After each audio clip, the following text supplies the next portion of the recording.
Alright, here we go. Last time I did not give this game the proper attention it deserved yesterday. I was tired. Mainly tired. I kind of don't remember the last cutscene that happened here.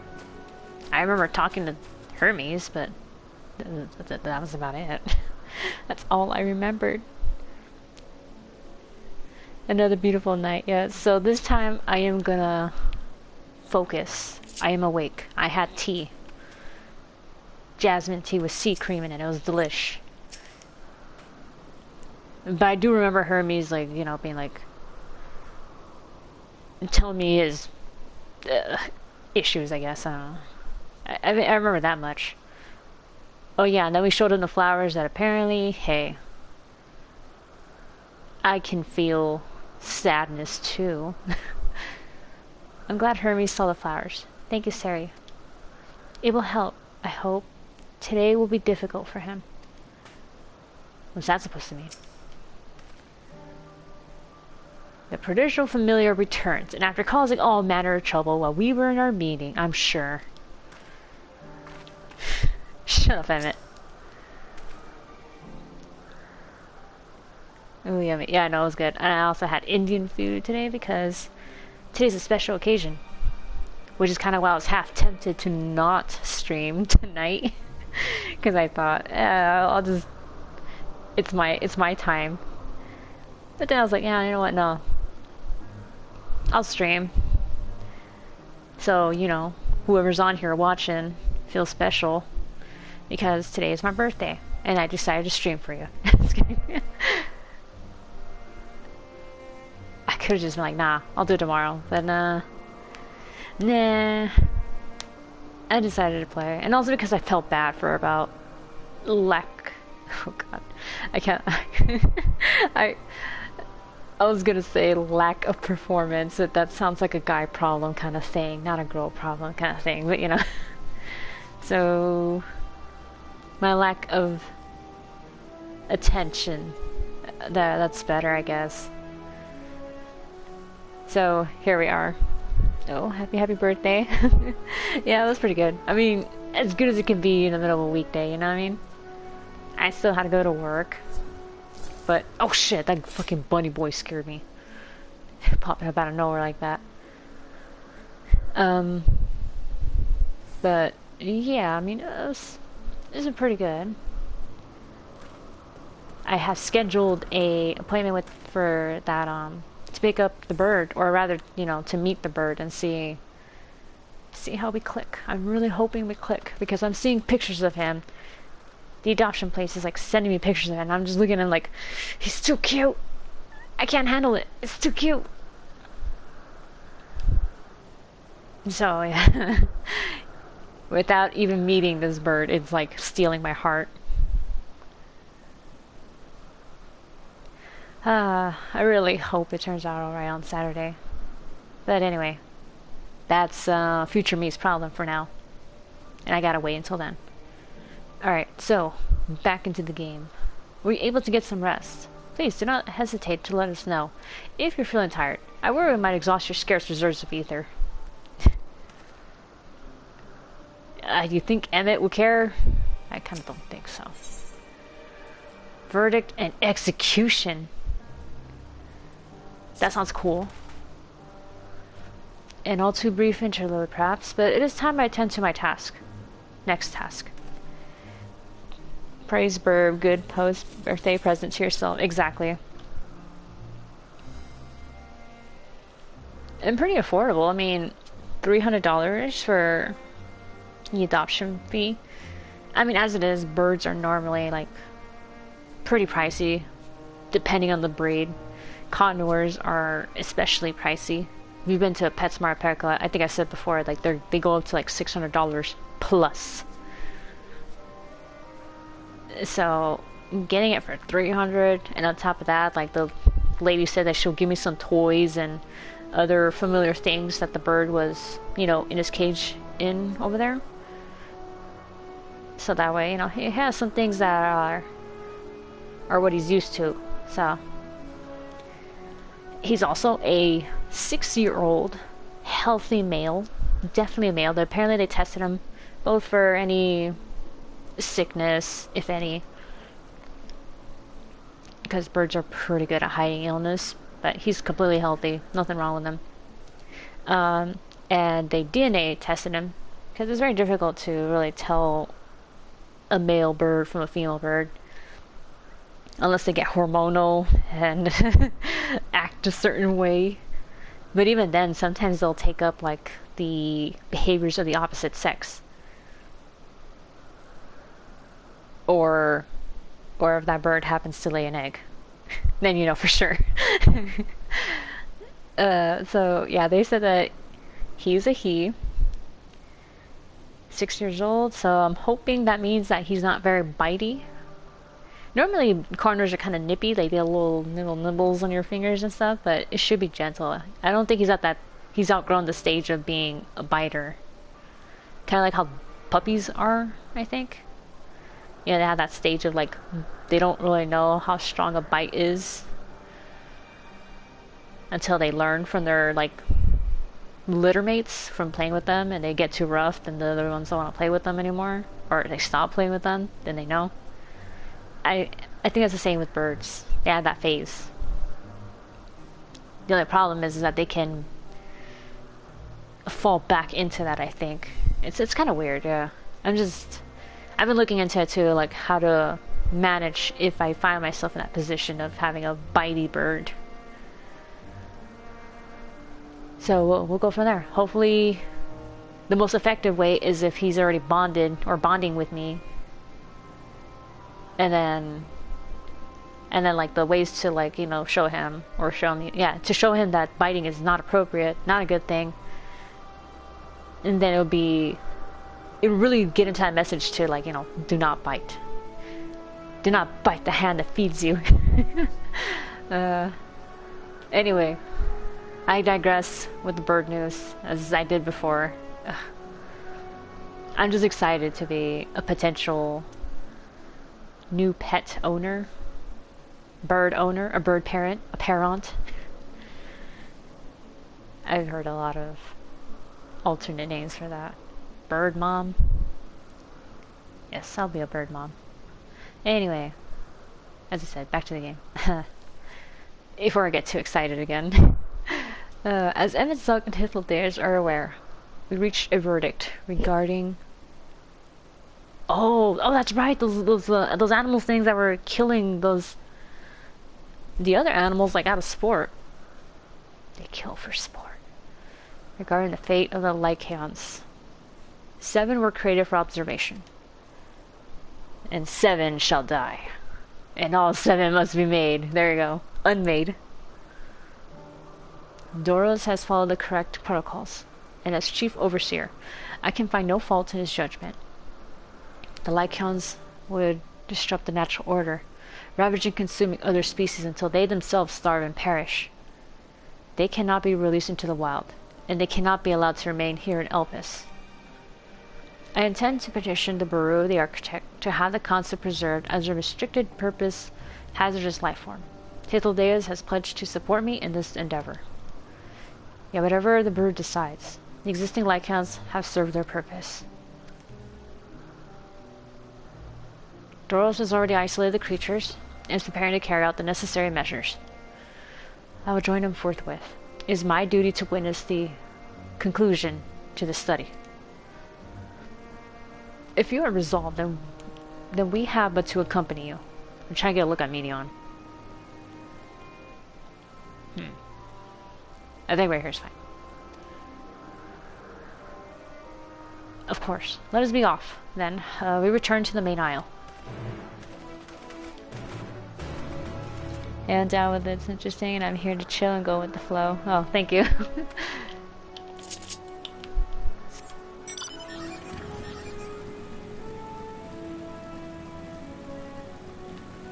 I think it would be just as exciting to, like, for me to, like, you know, even show videos and pictures of little Spartacus.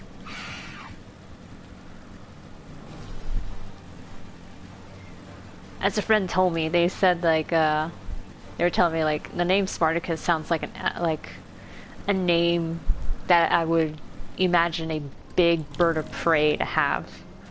And instead it's like a little bird, a little parrot. And I was telling them, you know what? That's basically how condors are. They're little birds with big personalities. And they act like they're big birds too, I heard. Oh. Whoa, man. Wait a minute. There's only 4. Sir, you had one job, and that was to kill them all. There are 3 missing. Yeah, like a hawk, exactly. Doros, are you hurt? What happened here? They caught me off guard. I had them bound with ethereal shackles, but they became frenzied, even more so than usual, and broke free. I was able to stop 4. The other 3 escaped. Uh-oh. Uh-oh, we gotta find them before they start killing everything else. I see them. 2 have taken to the air above the 12 wonders.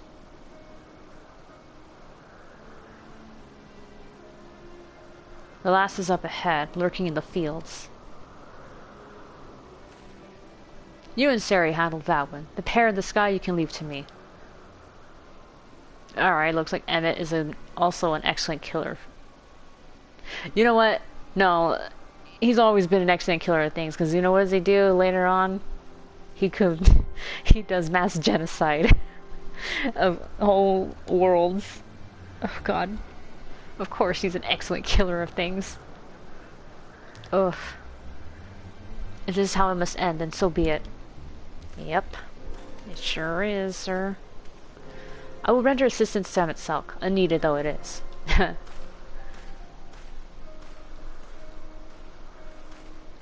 So then we go kill the other one, huh?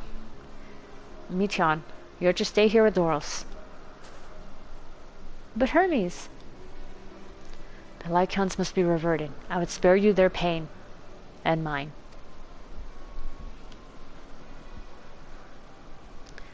This is my burden, not yours. But if you are intent on helping, then please, follow my lead.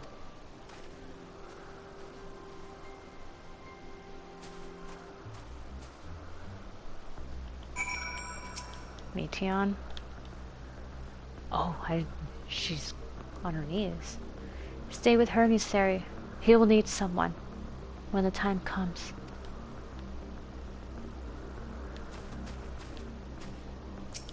Oh shit, the music. Never mind my wounds, they are easily healed. It is Lycans which concern me. Yeah, I don't know if they're gonna go on a killing spree again.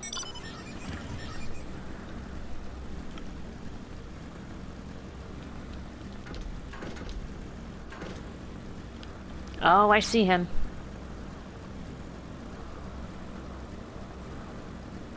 Oh, he's just flying there. I appreciate your help, and lament that it is necessary.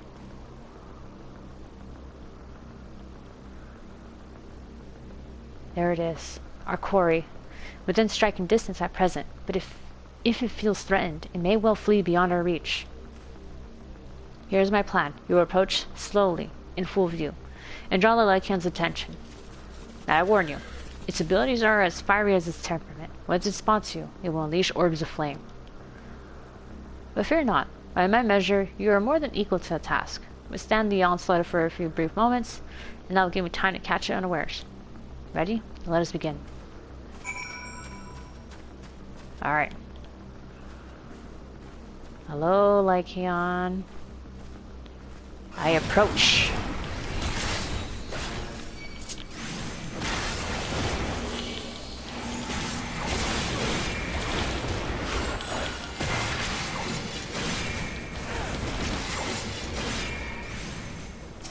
Oh shit, he had one.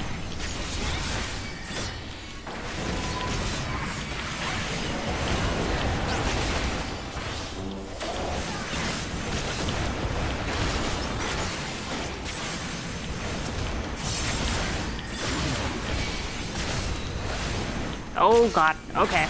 Man, friend, you pick it up, pick it up. Pick up the DPS. You can do it.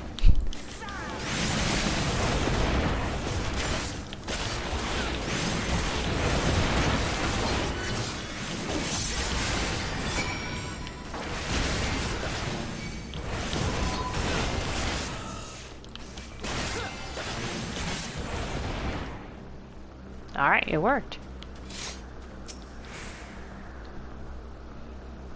Good job, Reaper friend.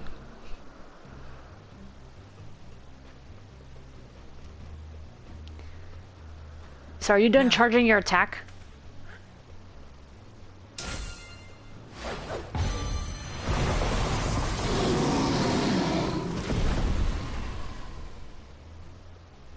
Is it dead? Oh no, it's breathing.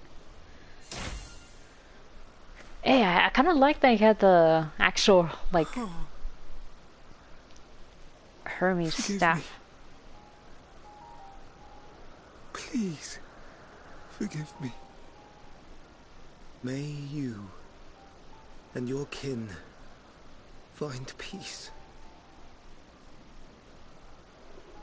Wherever your souls may drift in the underworld, may you find tranquil seas.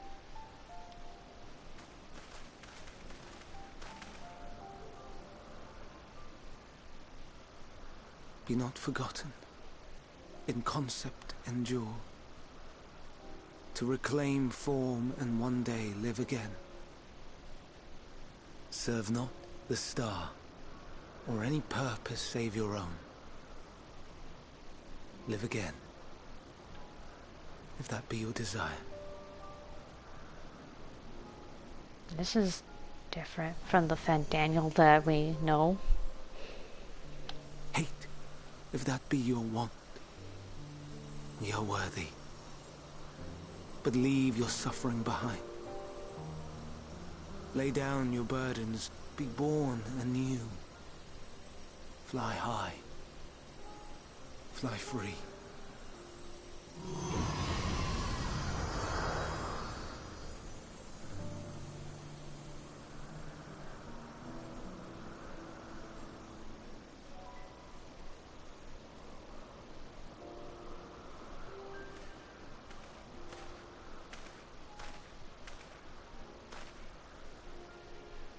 Join the convocation, Hermes.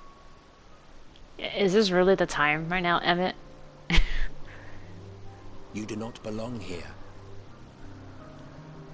Oh. Leave to replace another. To be replaced. It changes nothing. Tell me, do you think it right that we sacrifice all these lives for the sake of the star? Another fist clench. And when the star has reached perfection, what then? If all who are satisfied choose to die, shall we all die in satisfaction?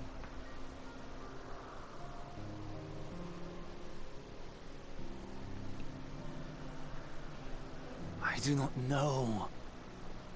Were I to take up the seat of Fandaniel, it would be tantamount to approving my predecessor's death. I do not know if it is right. And to be torn by such thoughts, I do not know if I am fit to represent mankind. Glory to mankind. Hermes! Please, don't be angry. It hurts so.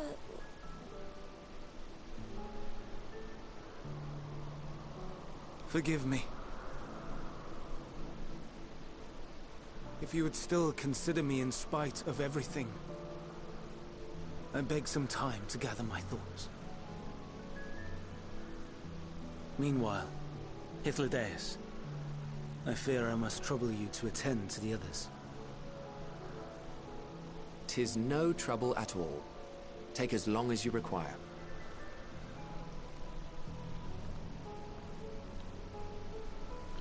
And you, my friend, I pray you find that which you seek.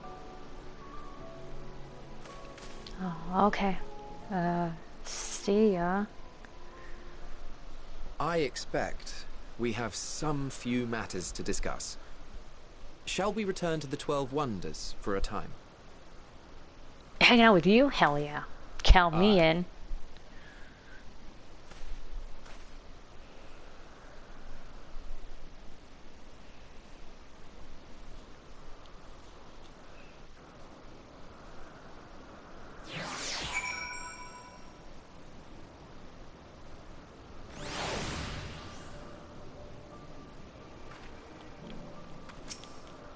Alright, well here we are again.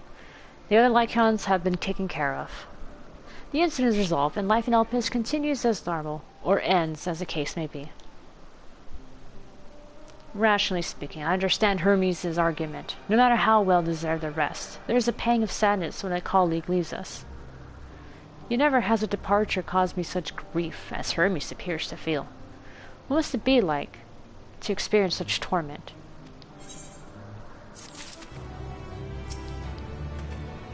I don't know what answer he's searching for, or if it's within our power to give it, but I believe he would make a fine Fandaniel, and that if he rejects us out of hand, he will all be lesser for it. Oh, we will all be lesser for it. Where to now? If there is anywhere you would like to visit before we leave, I should be glad to show you the way. Hermes has not yet outright refused this position with a convocation. Merely postpone the decision. As such, I may as well resume my assessment.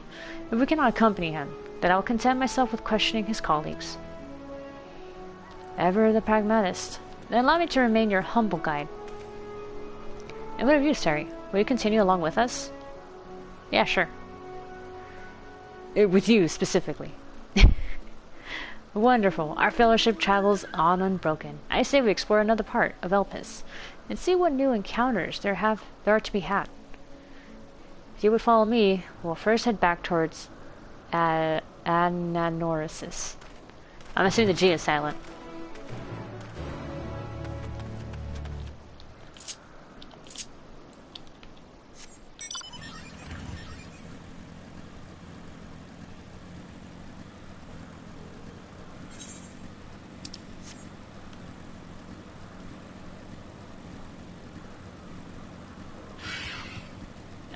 Not now, Grips.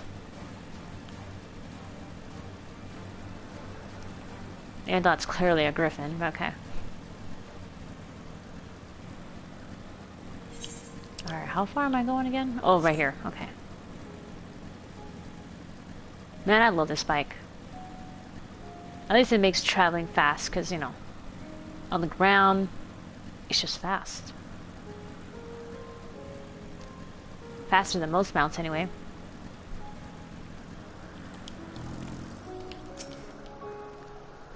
Didn't we part ways with Hermes not far from here? Given the size of Elpis, I expect our paths will cross again before long. From here, we follow the path northwards to Notonius. There we'll find what? News? Which facilitate travel between the island of Elpis. First-time travelers must be accompanied by someone with the requisite permission, which have previously been granted. We only need to use the device together once, and henceforth you will have leave to use it freely. Shall we? Wait, what the hell's that over there? What the... Oh, it's a mark? Shockmaw. Hey, that looks pretty cool looking.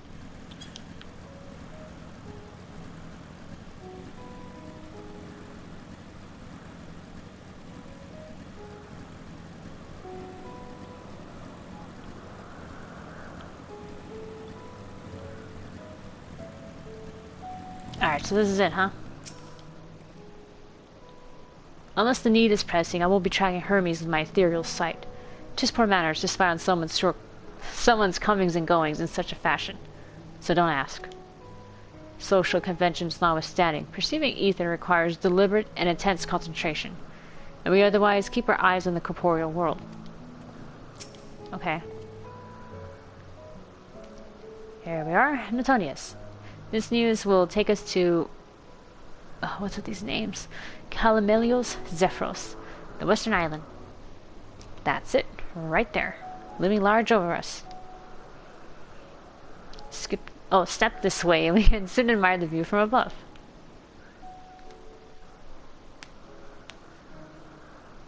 Alright, take me away to a secret place.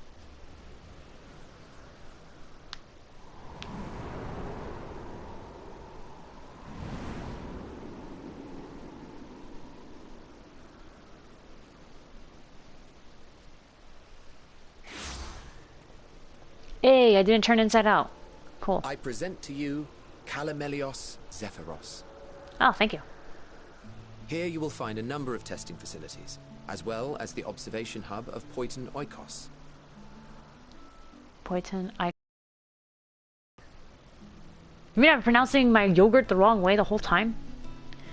I was calling it Oikos.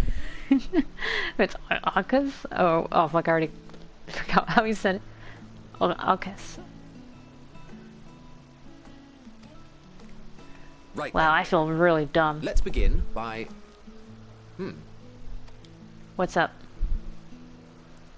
Oh, well. a Spriggan. An Arraius. Oh, right, Arias. How delightful. How delightful, he says.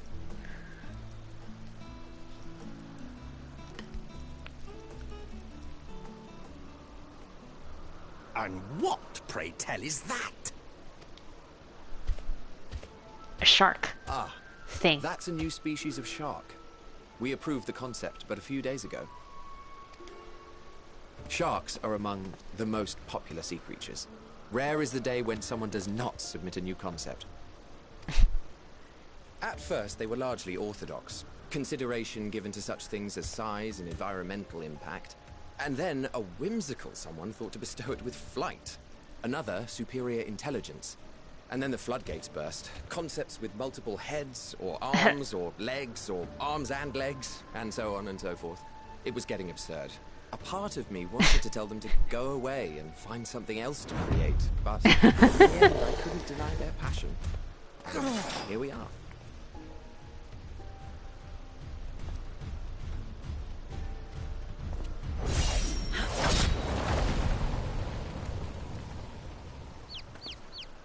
Aw, I want to knock it out.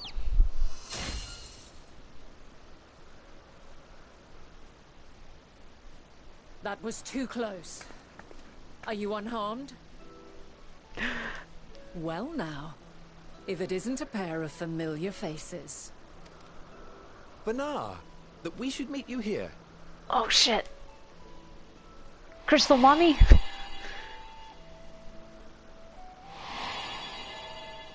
Before she became Crystal Mommy. As I mentioned earlier, the better part of the convocation holds that when we retire is when we return to the star. Well, she is not among said majority. Even after stepping down, she carries on with her work. Vanar is her name, and she is the previous Azem. Oh. Oh, that's right, because Azem is always like a title of office, not really someone. It has been a while, Hythlodaeus. Oh shit. You look well. Less so, Emet-Selch. I dare say the lines upon your brow have both deepened and doubled in number. She's saying you have wrinkles. A shame for one so young. You must make an effort to frown less often.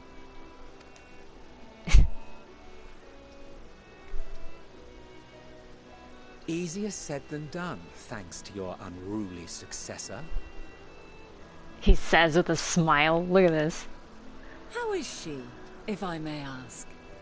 Incorrigible as ever. Rushed headlong into a volcano on the brink of eruption just the other day.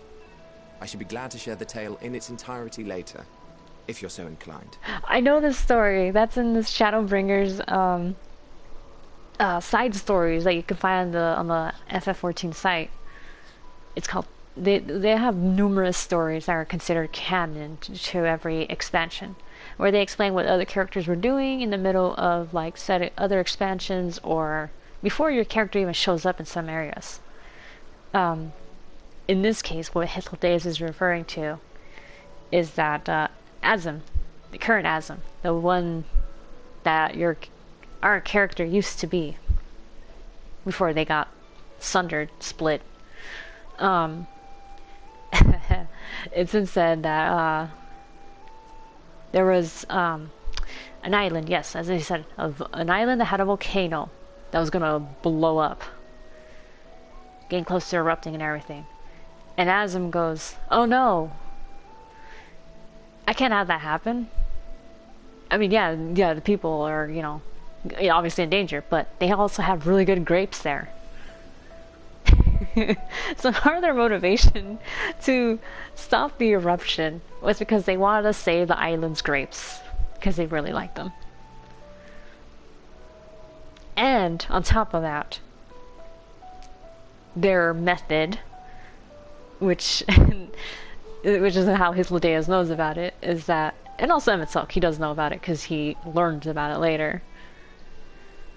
Asm's approach to dealing with the eruption is to take all that concentrated fire ether that's like causing the eruption, make it into a boss or a monster of some sort so they can punch it and disperse the ether like that safely. That's how they want to do it. And Hythlodaeus is like, hell yeah, let's do it. You got my permission to make whatever you gotta do with this. Because, he's in charge of the whole architect stuff, like those concept stuff, so that's kind of why, like, Asm ran it through him, or ran it by him. Oh, gosh. Oh, you know I am. Now then, you are? I just love the idea of, I'm gonna make a monster out of it so I can beat it up. Oh, man, it's so ingenious, I love it. Hi. Why are you staring at me so intensely?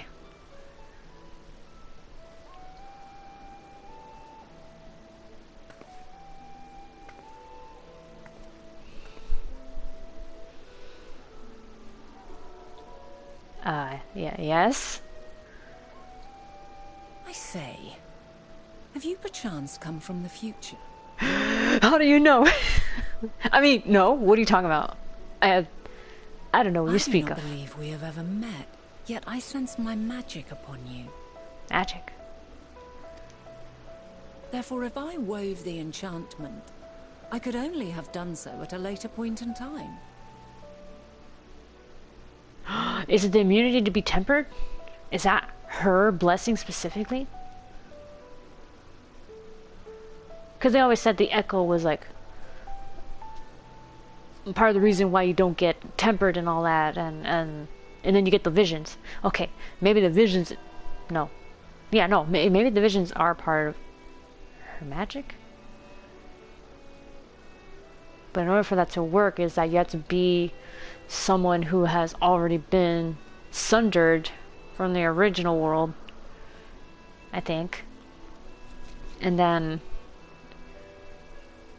you need a trigger to set it off, and she's always calling out. Not that she gives you the power, it just gets activated. It's always in these people, it's just asleep, slumbering, dormant. And then you get a trigger to set it off, and then bam, you got the echo. Aha. So that means that when she's sundered, then she kind of casts this magic, so that way people could fight for her?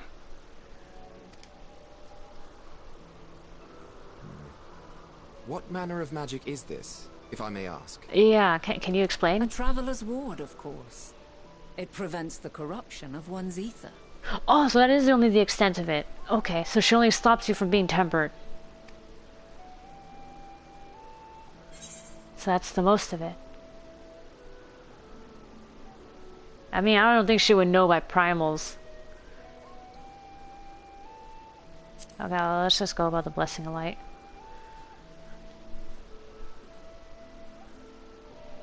I see you are not ignorant to its presence. And No. while there are many protective spells, the one you bear is unmistakably mine. Hold on. From the future? That's absurd.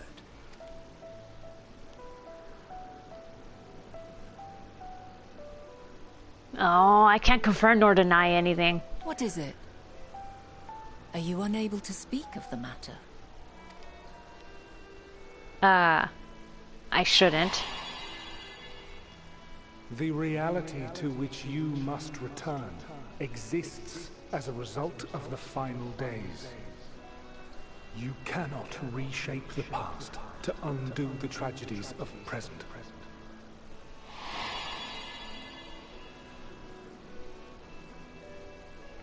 Even though Grahatia did exactly that. But no, when it's me, I'm not allowed to do it, huh? But then again, I might unmake myself if I do that. Your actions here will not change your history, but they may yet affect the course of ours. Yeah, something like that. How very exciting.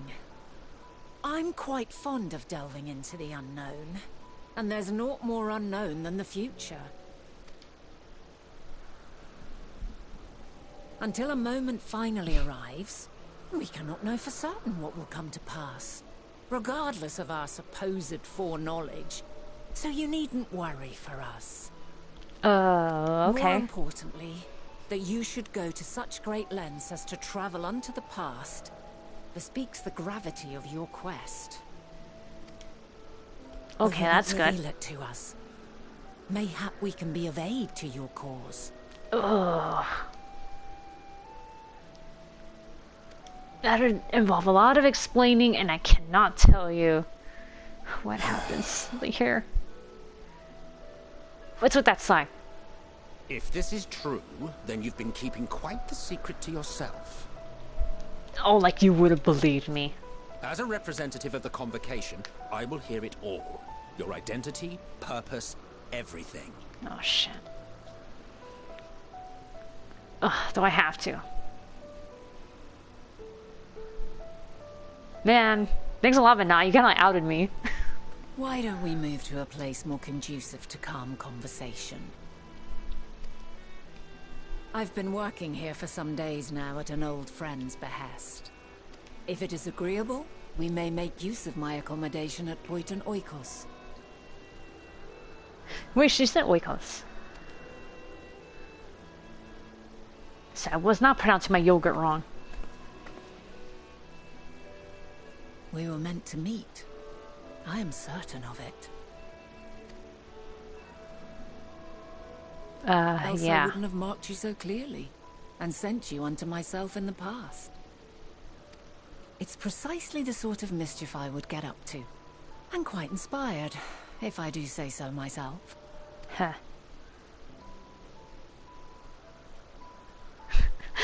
Why did I think of that meme where it has like Obama putting a medal around himself like that?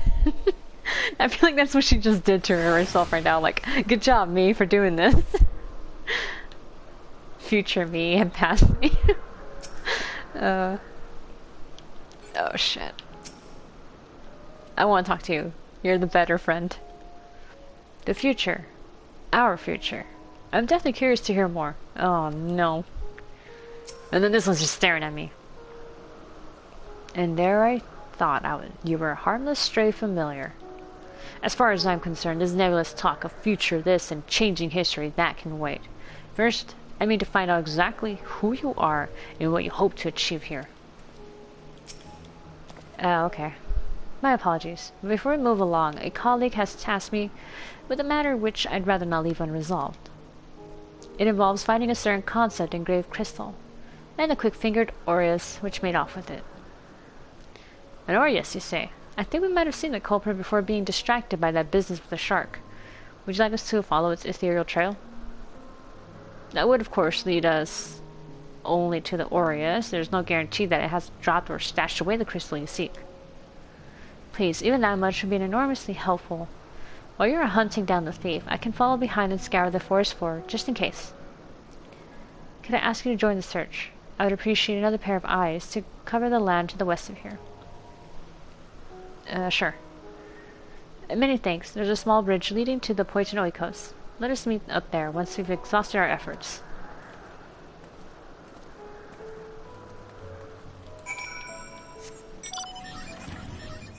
Alright, so down this way, huh? Okay. Whoa. So majestic. Big old antlers.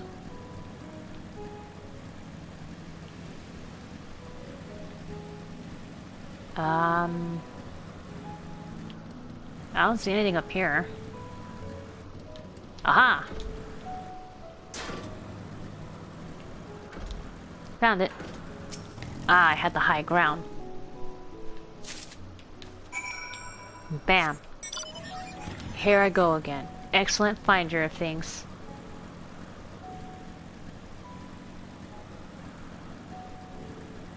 Okay, how far do I have to go? Oh, okay.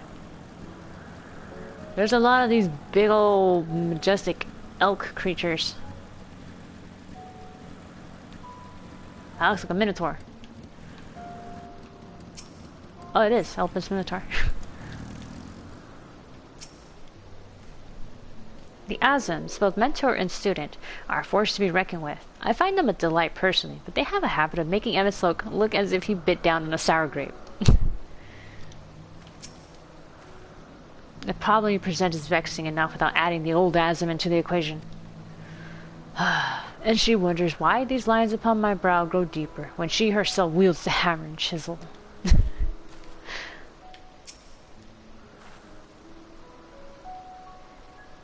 Our last searcher returns.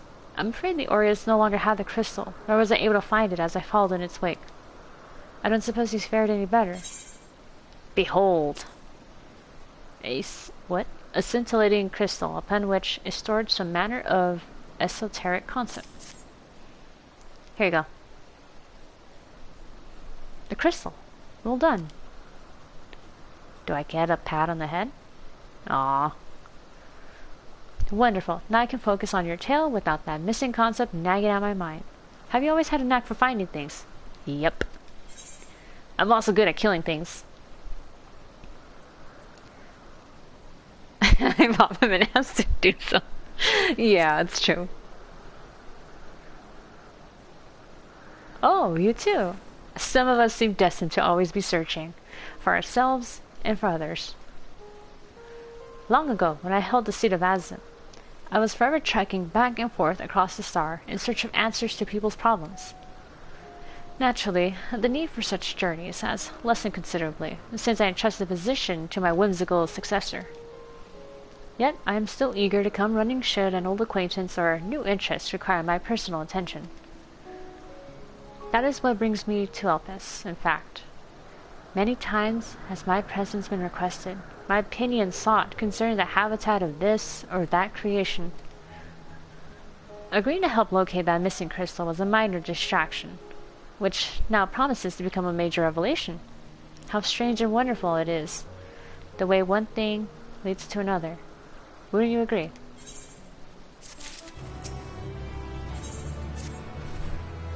Except that Nat is in a cheerful mood.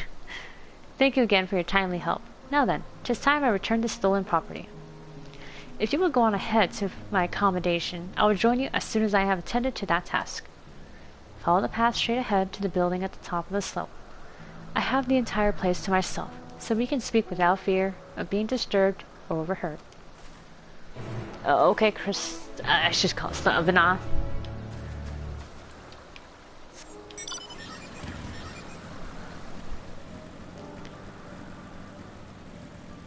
Alright, where's the thing? Here.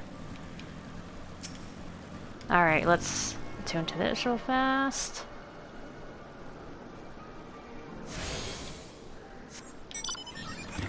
Okay. And now let's find our house. Which is right up the building, yep. As she said. Oh shit. You need to be nervous, Jean-Venat. Those white robes mark her as one of fair and impartial reasoning. Aside from the emissary, Elpis. Oh. Such garb is worn only by those who have stepped down from public office to serve as advisors. Whatever you have to say, she will listen without judgment. Oh, okay. So it's really only Elpis and whoever retires but decide to keep living as advisors after Okay, interesting. So that's what the white means. Cool, cool. I learned a little bit more. Yes, this will be far more comfortable than interrogating you on the side of the road. Heh. Good sense of humor there. Welcome to my temporary abode. Please, make yourself at home, while I put on some tea. Vinod's gonna make me some tea. So, where do we begin here?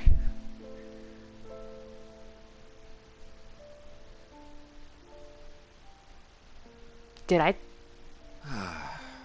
Okay. Wonderful aroma. I feel more relaxed already.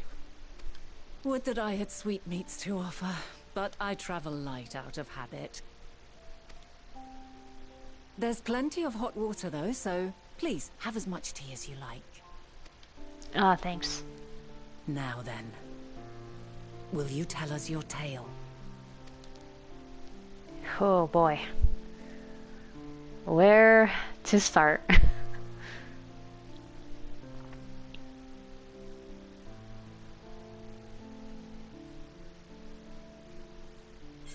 Oh shit, I do get a dialogue option. Okay.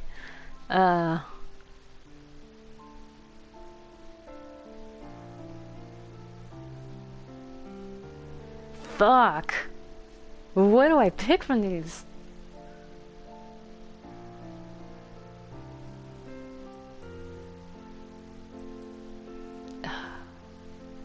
I do like that this is a softer reprise of answers. Mankind is being forced to flee the star.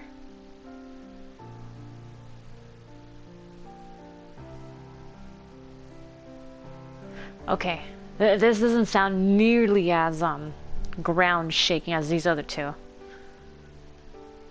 Okay, well let's go with this one. Because the other two sound a bit too outrageous even for them, maybe. Gauging reactions. Why don't you start from the beginning?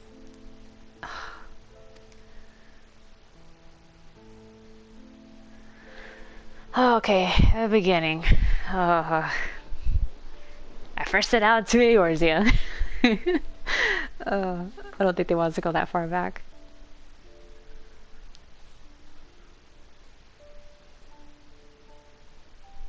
Back to the ARR days.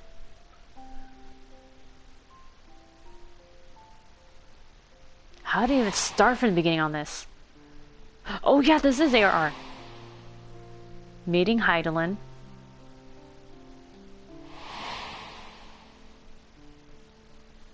Fighting La Habrea.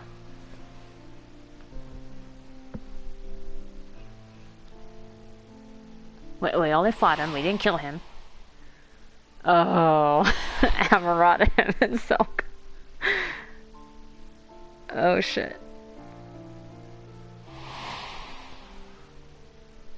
Killing Zodiarch. And now the calamity of the final days.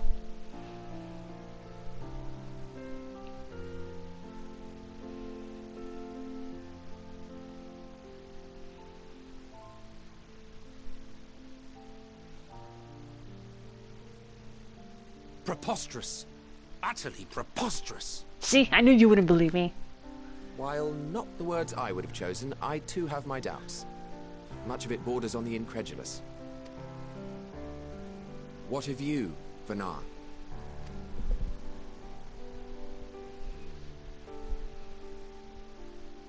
Not knowing the precise details of the first final days, it is difficult to determine the veracity of the tale.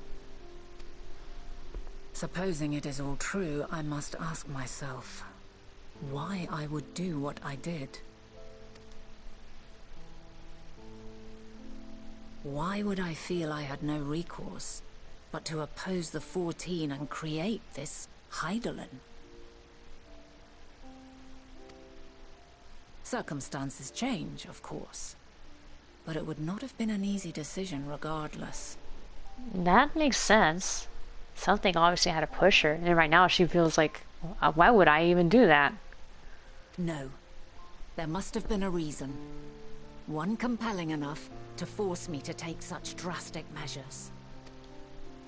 Then there is the Elpis flower, which I said would serve as a guide. Yeah, and it kind of led me here. That it's of import to your mission is plain.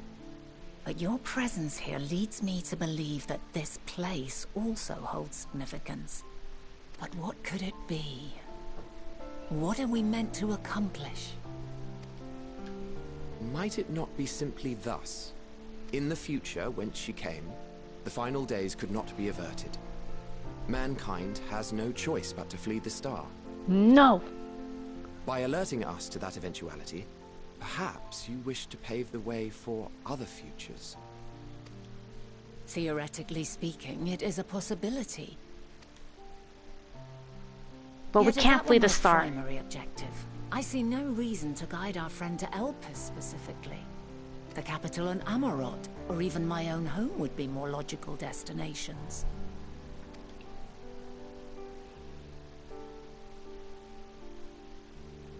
True, true.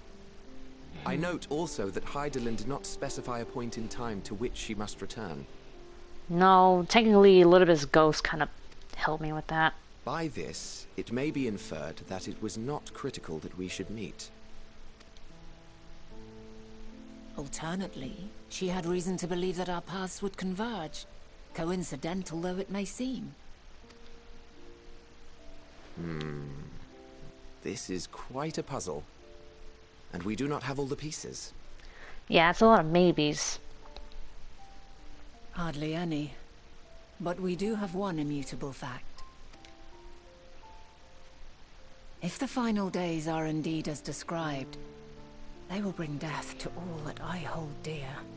Yet despite being afforded long years of preparation, the only provisions I could make were for flight.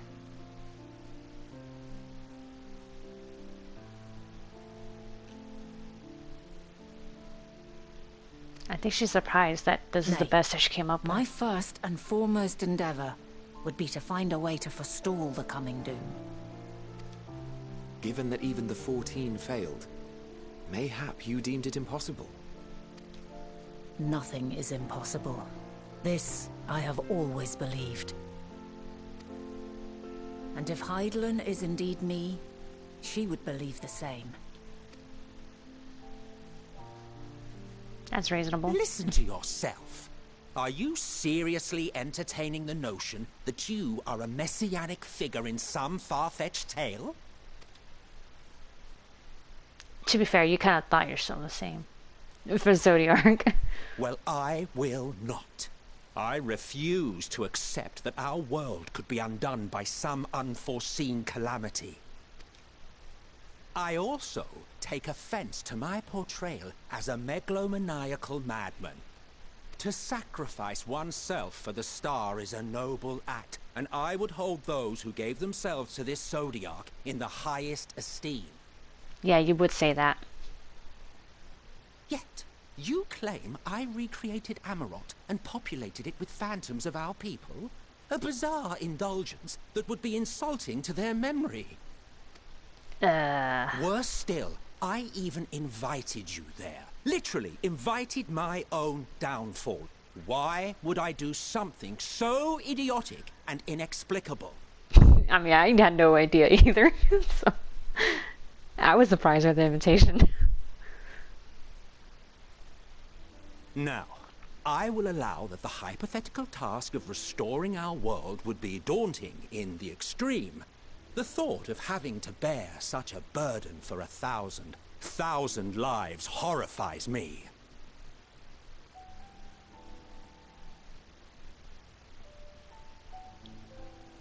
Shit, man. Like, he hasn't even lived it yet. He already knows, man, that sucks.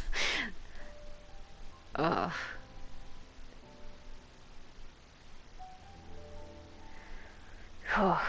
And then, poor future Emet-Selch, he exactly did that. But I would never forsake my duty. I would never forsake my brethren.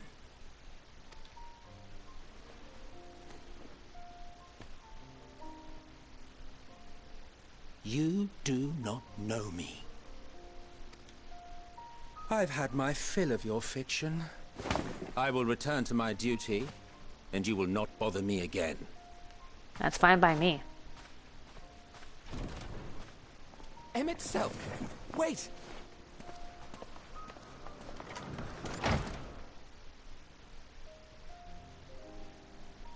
Well, Vanilla, he kind of walked away all butthurt, so... You've seen much of What do we do now? Elpis already. If you have any observations to share, I should like to hear them. There is something that kind of had a lead on this.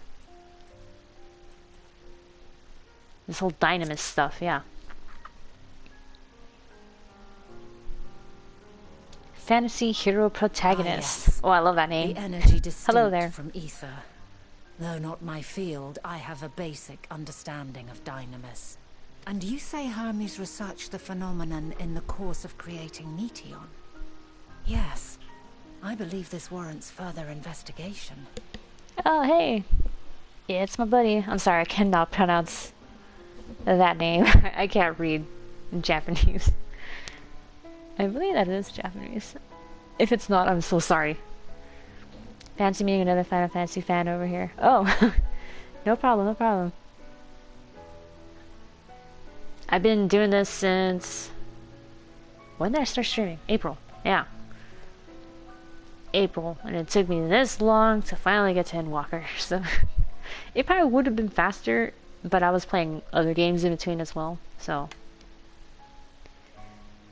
Because it was kind of wearing down on me a little bit to be playing this, streaming it almost every day. So, you know, you gotta give yourself some variety.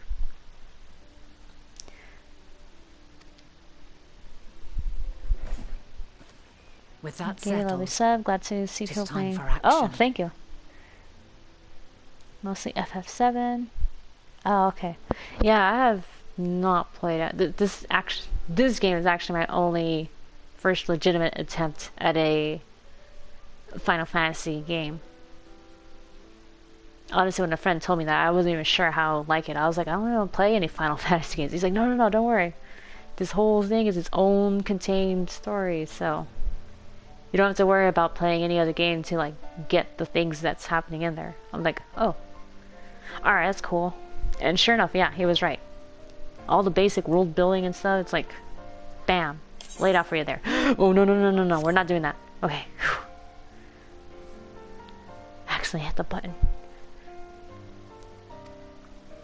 The missing pieces of the puzzle are here, I'm certain of it. And when you find them, the picture my future self has painted will be complete, and you will have your answer. And suffice it to say, I will aid you in your quest. Thanks for now. Yep, first FF title. I do love the character creation in this, so that's pretty good. Have faith. If Emet-Selch is the man Azam described to me, we've not seen the last of him. Okay. Alright, I ain't holding my breath though.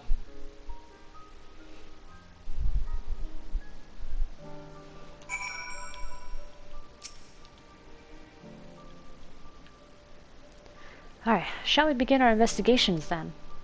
I am acquainted with Hermes, of course, but only as a visitor received by the chief overseer of Elpis. Of the man himself, I know only that which is common knowledge. Thus I suggest we fall back on the tried and true method of conversing with the locals. The observers who live here can surely tell us more of Hermes and Meteion. I have a good idea of where we might begin. Lead the way, Miss Lady. It's probably the most popular and iconic series. I love the remake for it. Yeah, I was hearing that. FF7, FF8, and what was the other one? 10? These are like the most popular ones. But everyone knows that FF7's the safe choice.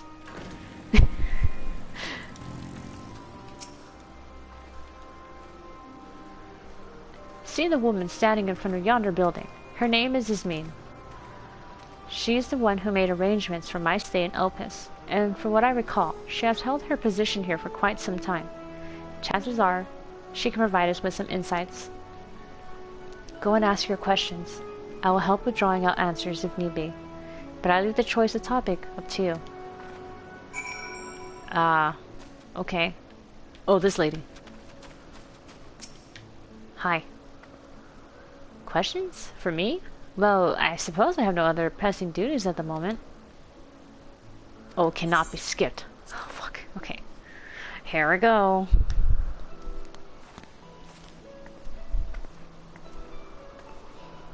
Greetings, Esmeen. My friend here is desperately curious about Chief Hermes, and I was wondering if you might indulge her. I thought Vanna was pretty tall, but right here it looks like she's a little bit shorter than this lady. Certainly, Mrs. Vanna. Anything to be of service. What do you wish to know?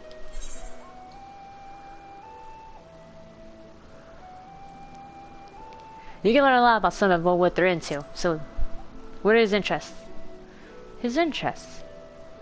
Well, he is an authority on flying life forms and has expansive knowledge of living creatures in general. Is that what you wish to know? I guess. How would you describe him as a person? As a colleague?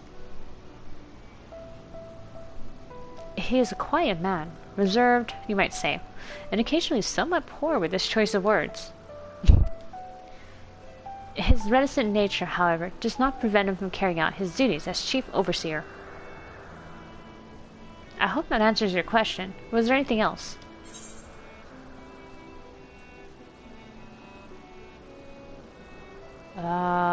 Do you know of Meteion's abilities? It's no secret that she is a highly unusual familiar. Of late, Chief often makes his rounds with her, like a mother hen raising her chick. Ha, is it because she's a bird? I understand that she is able to read emotions and communicate directly with one's mind. Exactly how she was created with that talent, however, is a mystery to me. My apologies. I wish I explained her nature in more depth, but I've not had occasion to discuss it with Chief Hermes.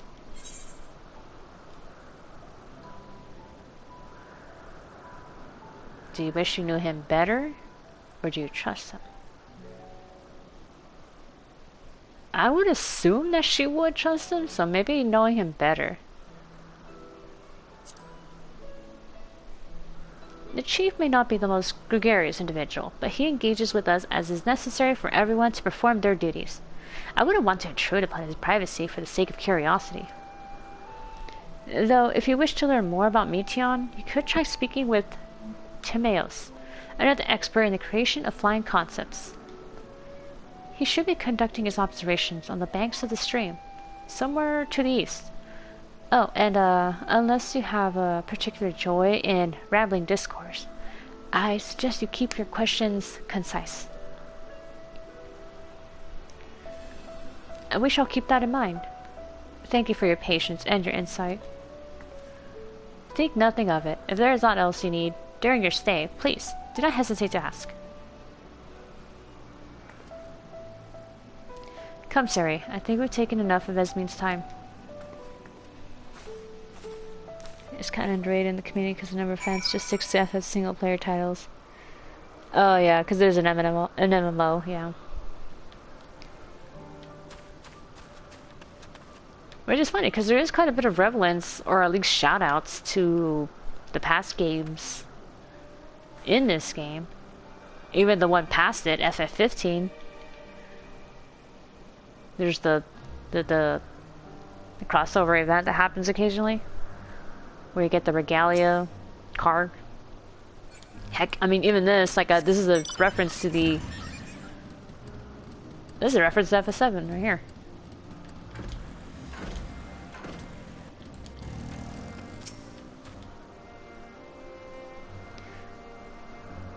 Our investigation is off to a fine start. Will you agree? From here, I propose that we split up. I shall continue making inquiries with the resident observers. If you could track down the colleague Esmeen mentioned... Well, I did feel compelled to interject once or twice during that previous conversation. You seem more than capable of drawing forth the answers you seek. All I ask is that you watch your footing around the stream. We can meet back here once you finish speaking with this Timaeus.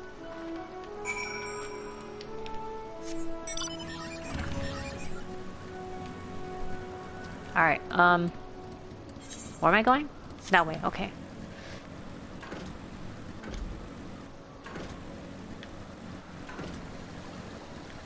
Okay, so he's on this side, okay. This guy has a Pegasus. Well, hello, you're a familiar, yes? And you've come alone to survey the grounds of Elpis, have you? Very good. Well, if you have any pressing questions, do let me know. I'll do my best to answer them. No. Oh, he's over there.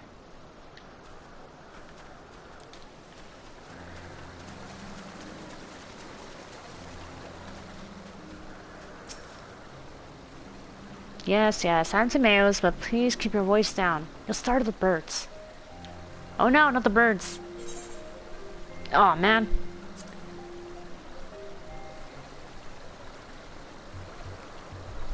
Here we go again. So, what is it you wish to speak about?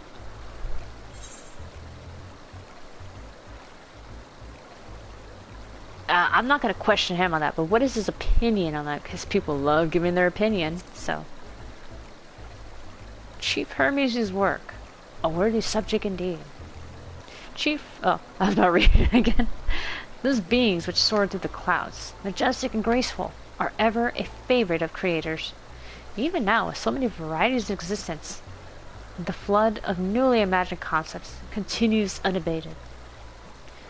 What sets the chief's creations apart, however, is how they benefit from his boundless knowledge of the celestial realm. Birds that climb so high that they disappear from view, others which traverse the boundless sky in moments, and all without riding the currents. I know of none save he who can conceive of such marvels. Even we who prize elegance of form above all else are dumbfounded by his genius. Interesting, interesting.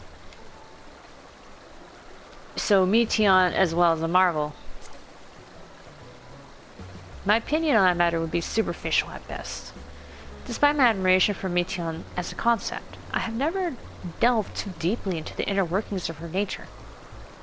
I know that she has a gift for communicating via emotions, but otherwise, her abilities are a mystery to me.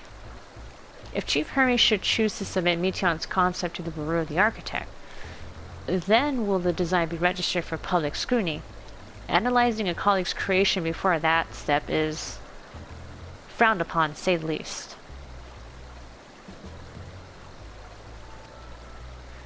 Of course, if he came to me, a fellow artisan, looking for advice, that would be an entirely different story.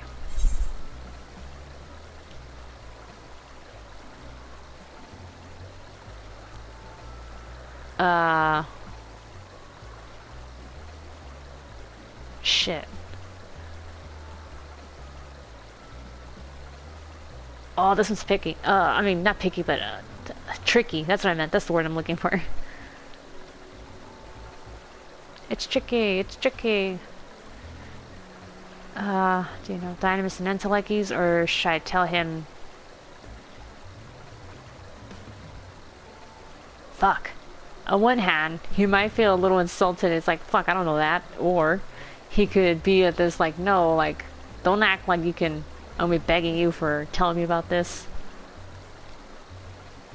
And it seems a little underhanded. Okay, let's just ask him this one.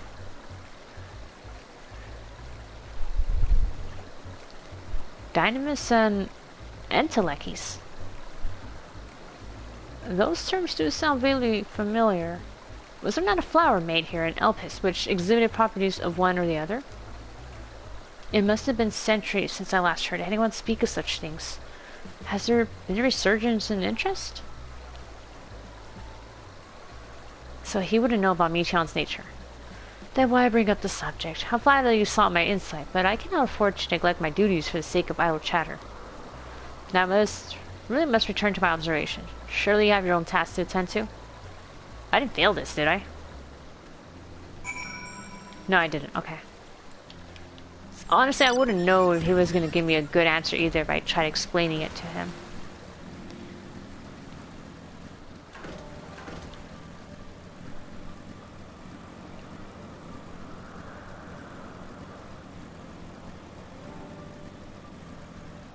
Hey Vina, my investigation didn't really go all that well.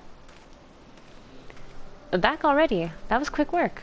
You're obviously clever enough to head off any of that rambling Ismene mentioned. So, have you any new findings to share? Not really. I see. Even an expert in the field had little understanding of Meteion's capabilities, let alone an awareness of Dynamis. My questions resulted in much the same answers. Hermes and his colleagues view Meteion as his personal project, and could provide no details beyond those which you just told me. Which leads me to believe that the only person with any significant knowledge of Dynamis is Hermes himself. Yes, we made some progress here, but more information is needed if we are to reach any definitive conclusions.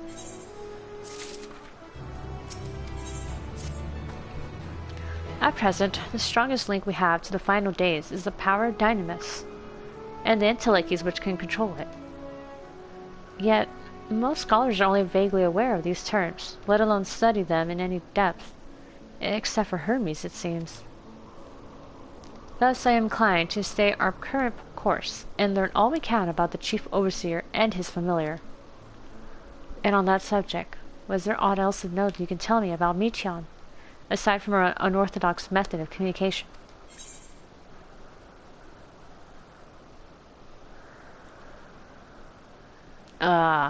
She and her sisters were created to journey to the stars and search for intelligent life. Surely that wouldn't go wrong. I rather wish you had mentioned that earlier. In any event, would you care to elaborate?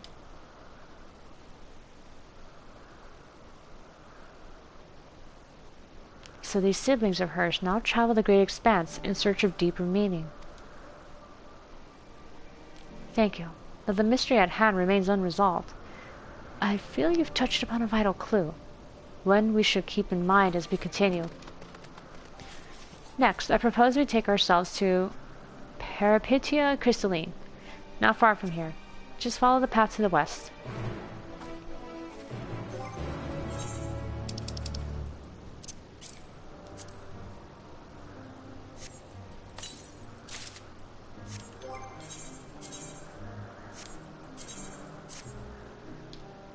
Oh shit, I gotta... That's not it. Bam. Picks that up.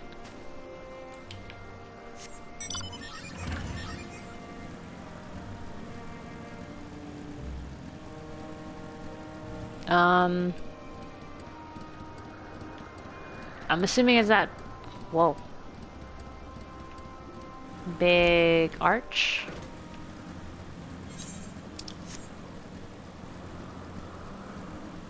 Come on. It looks sloped enough. Why can't you get me up? Oh. Making me drive around the long way. What? No! Stop it!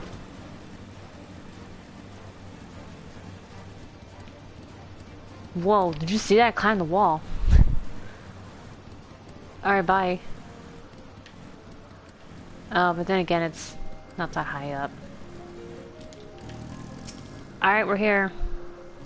This tower and the one further along are both part of Peripetia Crystalline, the facility where they archive all of Elpis's observational and testing records. Despite how they appear from the outside, the interior is actually a vast area of magically interconnected spaces, which, while fascinating, is not the reason we are here, is it?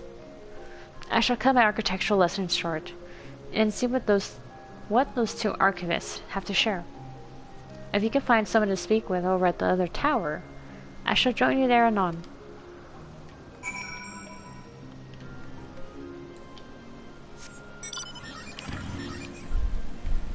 Oh, thank you. I just realized that you wrote Lily with the hearts. Thank you, thank you. Alright, Archivist. Such a weird name. You have questions for me? Certainly. Just a moment while I conclude my current appointment.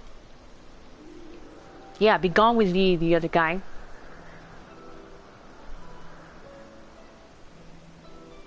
You're slowing me down.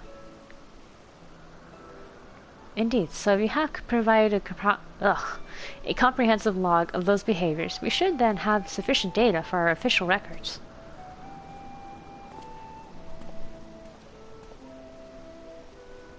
Now, what was it you wished to speak with me about?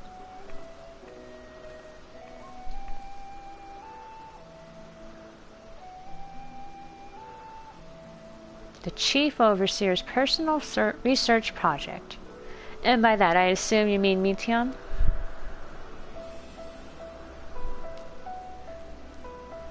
Such undocumented studies are difficult to track.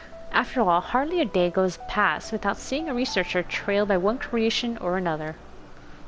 I'm afraid I cannot tell you exactly when Meteion appeared, only that she now spends much of her time at Chief Hermes' side. Although, I do recall an interesting tale my dear Skelline shared with me. Galeen is my partner, and a fellow researcher here in Elpis. She was returning late one night when she caught sight of Chief Hermes sending Meteion heavensward. A host of them. For several days, she would speak of that scene with wonder, describing as one of the most beautiful spectacles she had ever witnessed. That sounds like a story I should like to hear.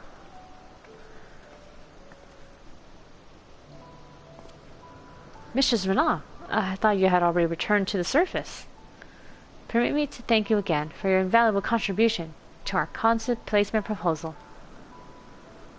Pray, do not mention it. As you say, my original plan was to leave after that task, but I have since become engrossed with Chief Hermes' research. Would you favor me with retelling of this sight, which so delighted your Galeen? Of course, or you could hear from her lips directly, if you prefer.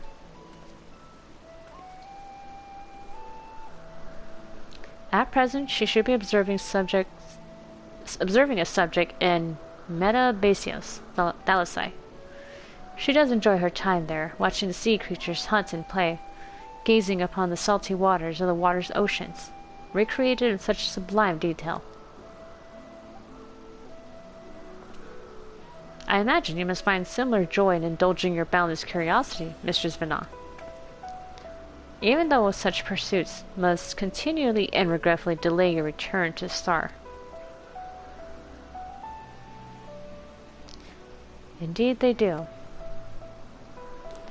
'Tis a rest, well deserved and long overdue, I should think. How greatly have we prospered for the wisdom you accumulate during your travels as Azim. And what would Elpis be without your earlier academic work? The theories you developed served as the basis of many techniques still in use today. Man is a creature of contemplation, but none embody that nature with as much enduring passion as zeal. I dare say there is not a soul alive more worthy of return. I shall rejoice the day you depart on your final journey. I will be honored. Well, shall we take this opportunity to meet with Galeen in person? Then allow me to reconfigure the door to the archives here.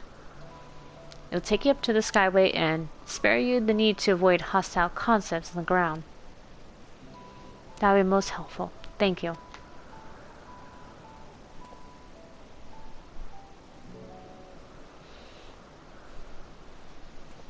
Alright, here we go. Can we get in there now? I'll open the path to the Skyway. Once you pass through the door, simply walk straight across the next tower and ask for admittance to the upper tier. Upon arriving at the upper tier, walk straight across the Skyway and you will find yourself at the entrance to Meteion Thalassai. Galeen will be eager to share her tale with you, I am sure.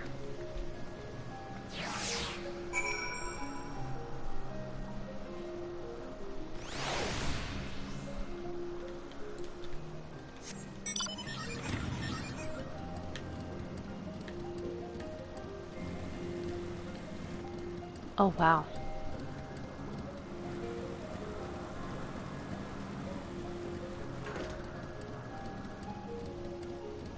Wow, it's very pretty to look at. Oh, look at there's the one island over there with purple. Purple pink. Missions for now, just passing through. They allow me to prepare the path. If you need further assistance, there's always an observer or two out on the upper skyway.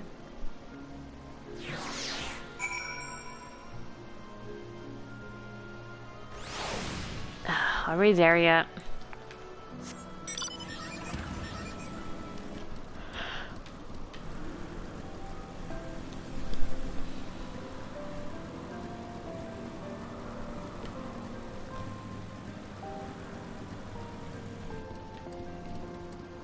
Oh, you can see more of it over there.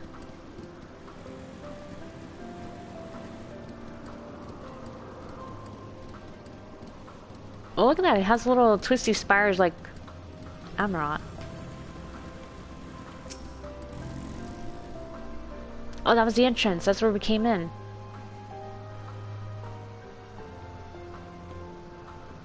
Huh.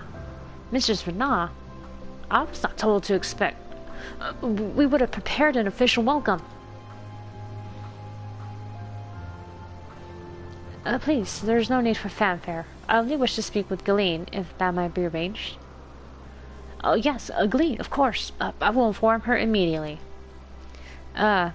She may be engaged in a testing phase. You could be in for something of a wait. Should I let her know your business is urgent? That won't be necessary.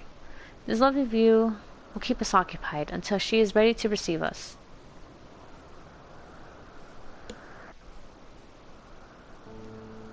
It's just so rich and vast, yeah. Lily sleep. No, not. I don't want to sleep yet. I slept early yesterday. A delightful breeze and a breathtaking view. Yeah, definitely. Oh my goodness, it got even nicer because it's sunset. What is it like in the future? Is the world still a beautiful place? I mean, yeah, it is.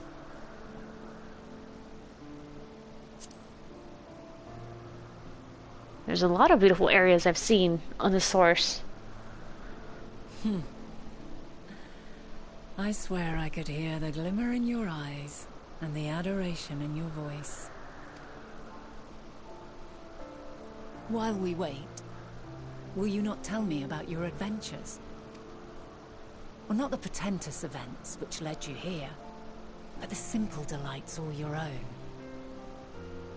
By learning about the future world, I may gain insight into future me's plans. But more than that, I have an interest simply as a fellow traveler. Short of going somewhere oneself, there's naught more stirring than hearing another's account. Aw. Sure thing, Vana.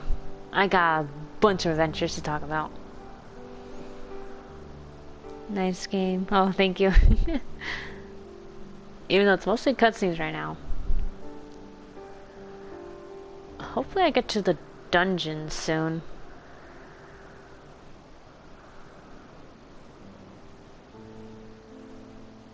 Harshavon, no! It was the email for Harshavon. No.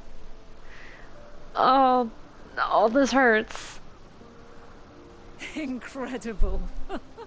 Would that I could have been there to see it.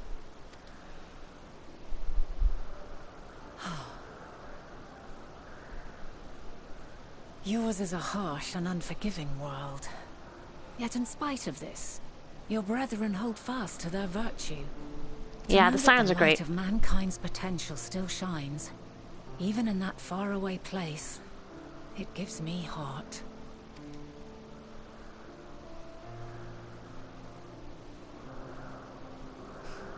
Thank you for regaling me with your tales. I will treasure every word. As you know, I was once a scholar. And among other things, I sought to understand the workings of the world. What exactly is ether? How formed the laws of nature? Whence sprung mankind? So you went and found the answers to these questions? Riddles and mysteries beyond counting. Over the years, I have managed to find answers to some few of them. Yet rather than attain a sense of mastery, the more I understood, the more I came to hold the world and its miracles in awe. Yep, the world. We too are miracles. Each and every one of us. Born of the warm breath of life that traverses the heavens, swirling through eternity. When I fully grasped the improbability of our existence, nothing felt impossible anymore. If it could be imagined, it could be done.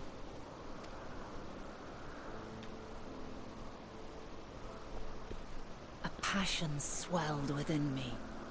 An epiphany dispelling all preconceptions of what was natural and true. And a presence without. Immense, yet intimate. Fate, perhaps. Holding us in its tender embrace. Okay, I'm not much of a scholar here, so I'm doing my best to understand what you're saying, but As reassuring as it was intimidating. How keenly aware I became of creation's fragility. Built as it is upon precarious happenstance. I was overcome. Yeah, with she's an doing a lot of irrepressible philosophy right now, I urge think. To know the world more intimately. To hear its voice. Feel its breath.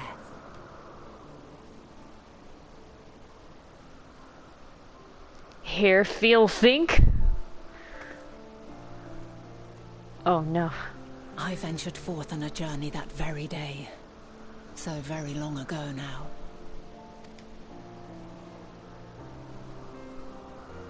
Freed from presumption and prejudice, I saw the world through a newborn's eyes. Everything fresh and new. And so beautiful. Lands that stretched on forever. Skies one could drown in. The heartbeat of nature, silent yet strong. And amidst it all a people. Beacons of light and life. Laughter that warmed my heart like naught else before.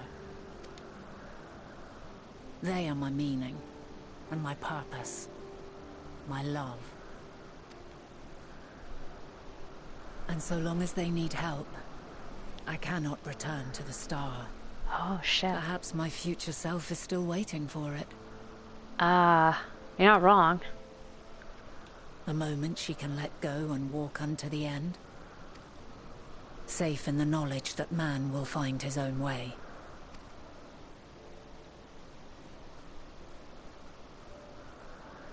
You, who are our future, tell me this, and tell me true. Oh shit. Has your journey been good? Has it been worthwhile? Oh, that's an intense question to ask. Oh man.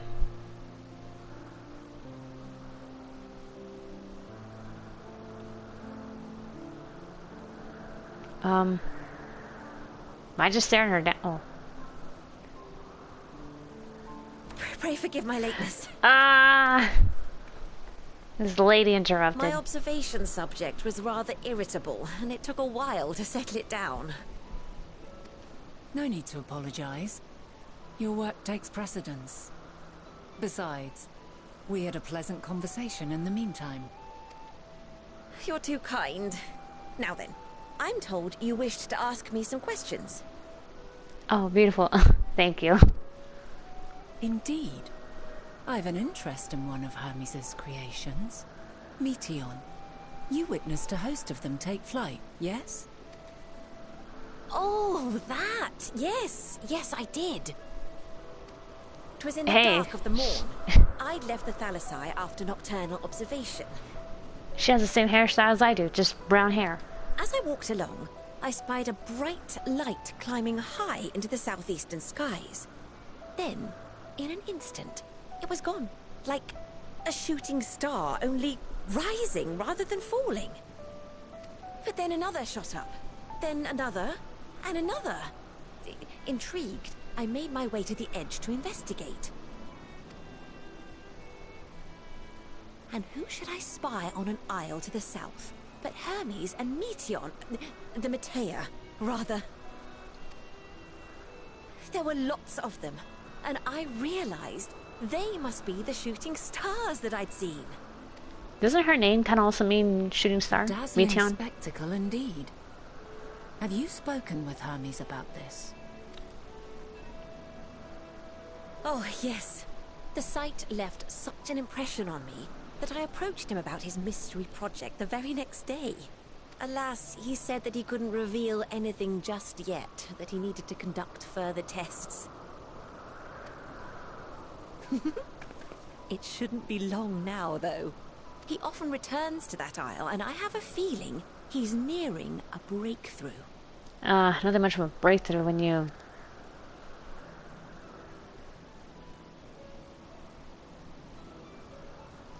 when he might end up causing the... Splendid. We are likewise eager for jeez. the details. Oh, hi, person. Hermano. Well, that is all we wish to ask. Hermano. Thank you for taking the time to indulge our curiosity. You're very welcome. It's always a pleasure to speak with other inquisitive souls. Oh, and will you be descending now? If so, I shall link the doors for you. Please. No, we... Oh. I was gonna say we got it, but okay. Never mind. What do I know? I know nothing.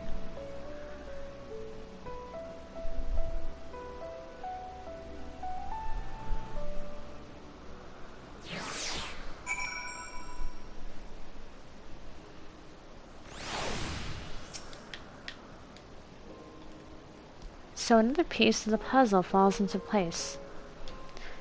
From what we learned thus far, I think we can safely conclude that Hermes hasn't been revealing the details of his research to others. Which suggests that either someone will appropriate his discoveries and make use of them, or that Hermes himself will have a hand in causing the final days. Since we have no reason yet to suspect the former, we should consider the latter the more likely possibility. Proceeding under that assumption, our next step should be to divine why, or even if, he might desire such a terrible fate for our star.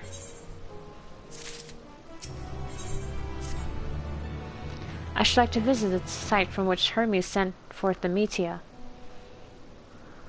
If we are fortunate, we might find some hint of what drives this research of his. Gillian said she spotted them in the southeast, rising from an isle she could see from the edge. If we stand at the same vantage point, it should not prove too difficult to locate the isle in question. Let's take a look, shall we?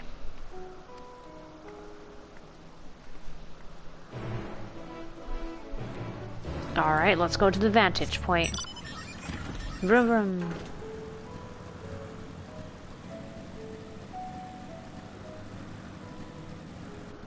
Wait, okay, yeah.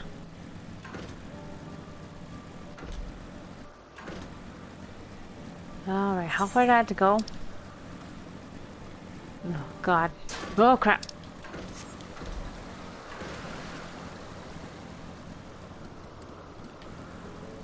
Okay. Majestic elk.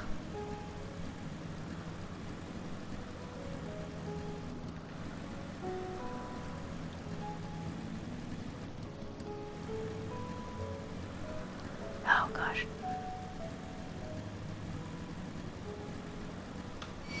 Oh, I aggroed it. Okay.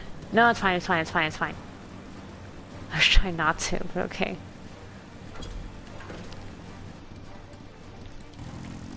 Dang, a growl on that thing. Vroom vroom.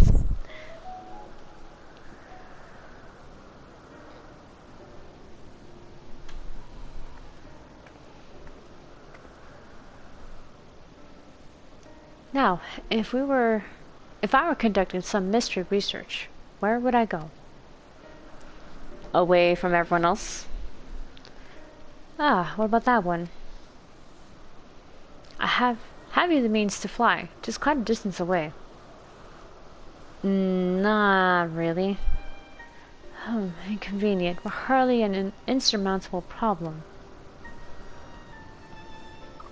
To me, Argos. Argos. Doggo! My friend, would you mind creating a double to carry Sari here over to that island? Why is it just staring at me?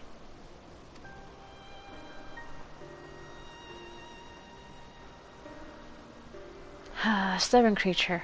There's no place for on this great star we have not together traveled, and still he remains obstinate in the presence of strangers. Argos has rather exacting standards, I'm afraid. Really? Before he was all over me, now he's like looking at me like I'm dead to him. What? You've ridden him before? Ah, your before meaning my after. Not all confusing, that.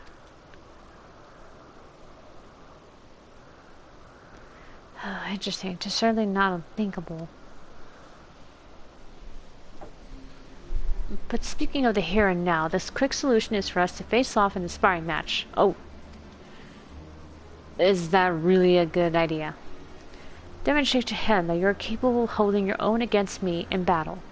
And you should convince Argos that you are worthy of his back. And besides, I might even teach you a thing or two into the bargain. Not much you can teach me, honestly, because I know a lot of skills. You seem doubtful, but useful lesson or not, it will certainly be a moment to remember. A mystery of the distant past to cherish. What say you, traveler, out of time? I'll do what I must. And this memory turns out to be a bad one. No, just choose your battlefield. I won't fight.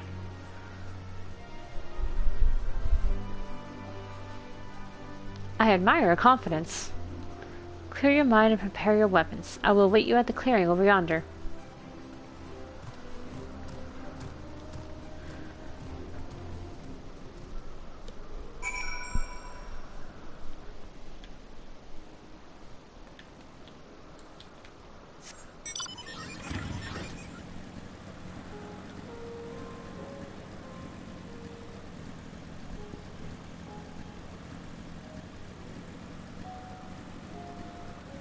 Oh man, I'm trying to resist sleep.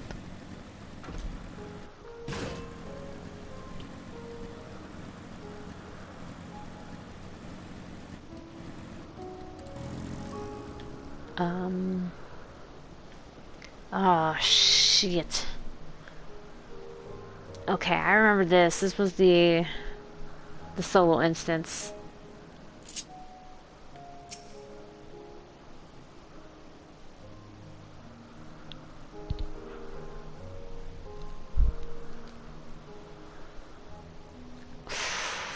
Okay, let's get over with.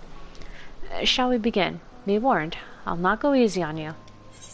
No, it's okay. I want a good fight. Lily sleep. I know. I'm feeling it. Okay, I'm gonna get this fight done, and I think I'm gonna turn in. These past few days have been like, they've been wearing down my energy a bit.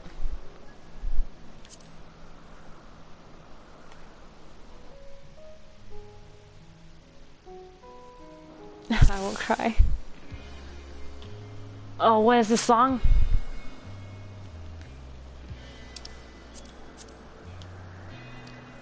Oh.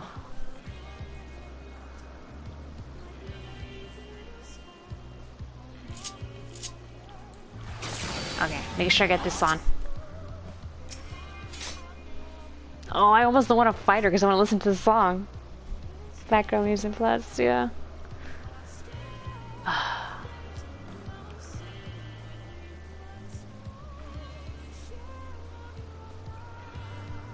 Alright, let's go.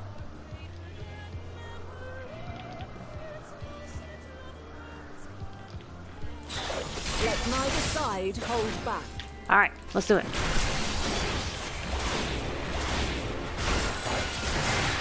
Cleos? What is this? Whoa. Hey, that wasn't fair. My blade sings! I'm assuming I get behind you. Whoa.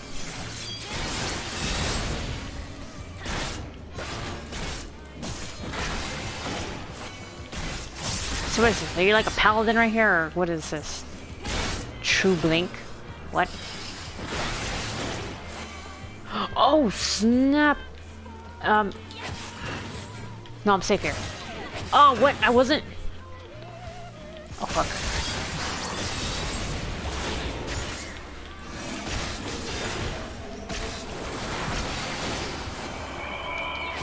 Oh, crap.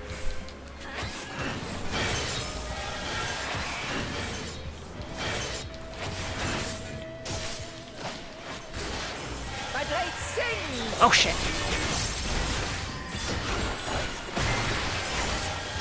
Oh, God. Oh, God. Okay, we got it.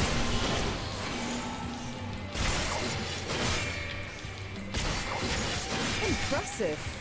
I shall have to try something different. Yeah, if you can. Oh, she changed classes.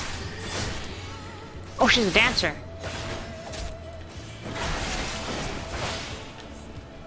No quarter. Oh, okay.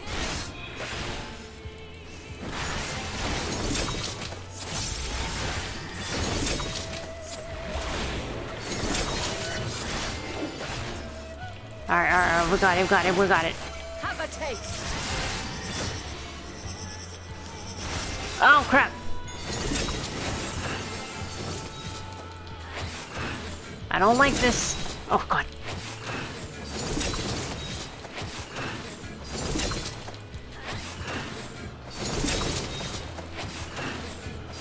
This is some fancy dancer moves. What the heck?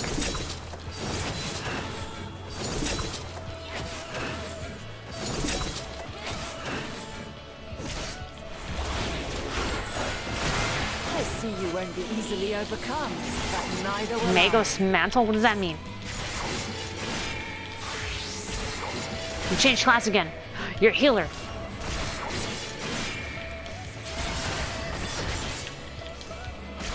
True arrow 4. Okay. Ow. I don't like this. I knew it.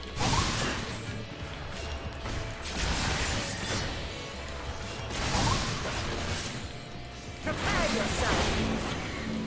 Oh, crap. Oh, shit, it's chasing me.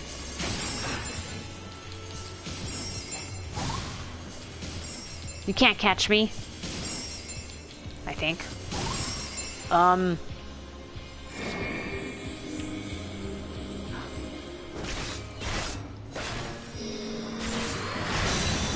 Oh, okay. All right.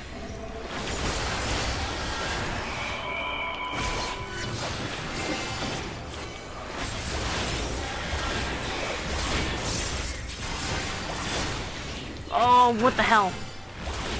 Alright, it's the middle. Run in. Oh, come on.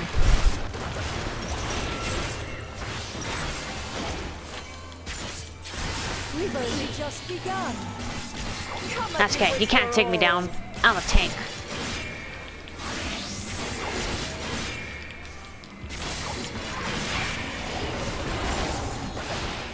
Aw, she stepped out of it.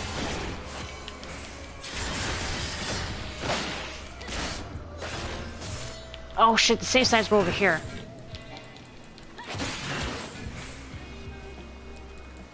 Oh crap. Okay.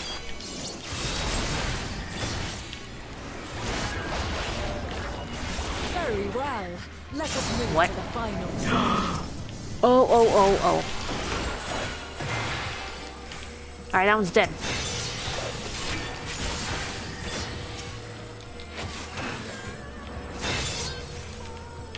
Oh, I wasn't close enough. Shit.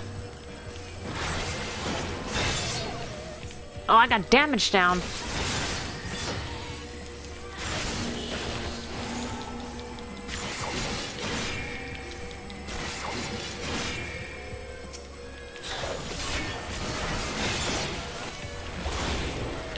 Alright, it's dead.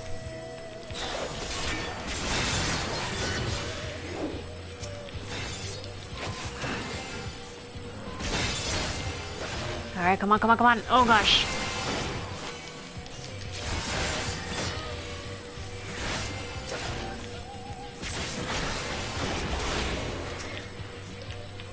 Oh god, get this one out.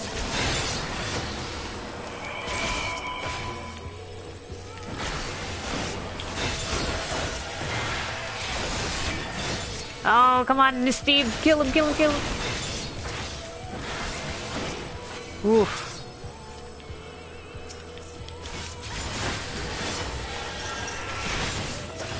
Oh god, those ones go faster.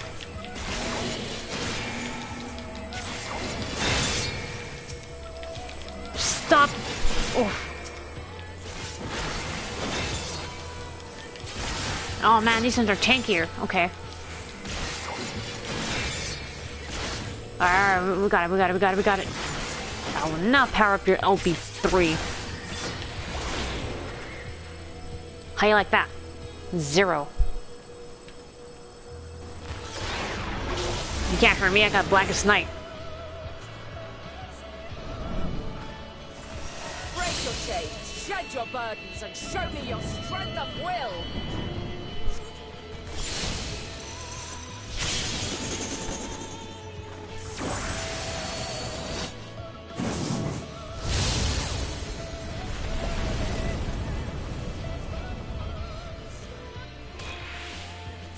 Oh, what the hell? You still stand. The people of your time are more resilient than I had dared hope. I have seen enough.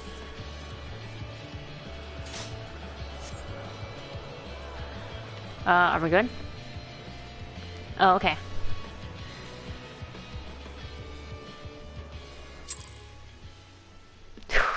That was actually kind of tense. It woke me up. 'Twas my intent to finish it, but clearly I underestimated you. Clearly.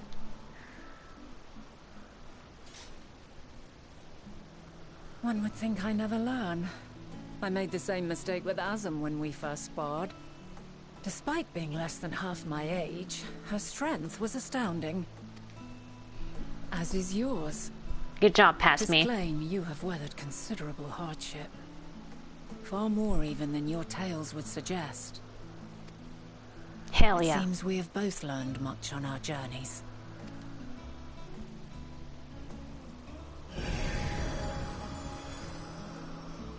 Is the doggo happy?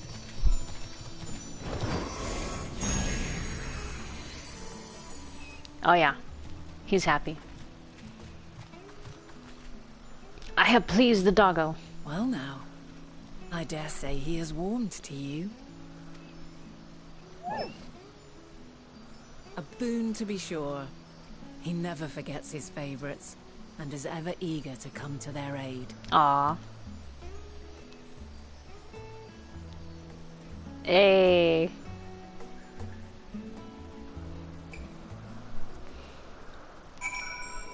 The dog likes me.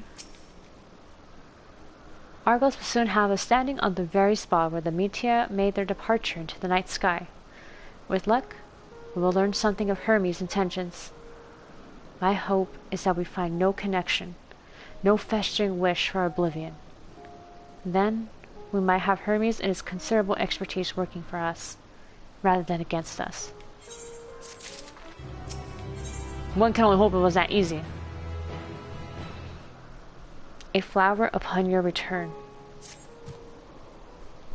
Let us move on. Let us move over. Oh god, I cannot talk right now. There we go. Let us move over to the edge before mounting, shall we? That will allow Argos to catch the currents rising up from below and give us a smooth ride over to the isle. Okay, sure. Look at me wag this tail at me, so cute.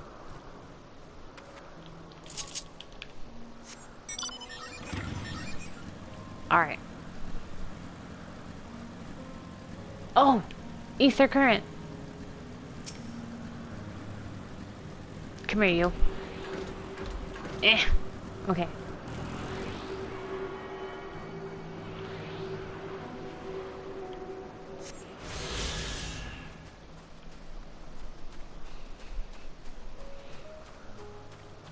Alright, let's go. Argos, away!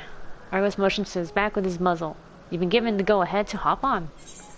Hell yeah. Hey, it's me, but not. Riding flying dogs. Isn't this pleasant? Yeah, it's pretty cool. Too bad the sky is like cloudy. It would have been nice if it was clear.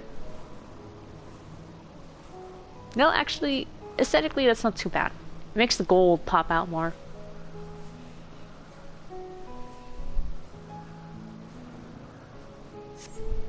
Oh shit, I didn't see what she said. No, something. Oh, Neophoron. I was barely able to catch that. Gliding down.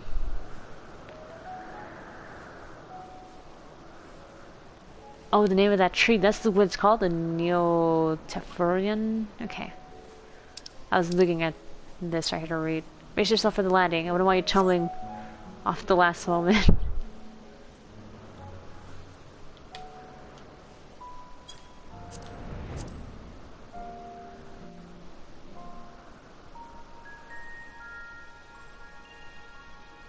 You might see the trees over in the first. All the purple plants and lakeland. Quite a small place, lacking even the most basic equipment.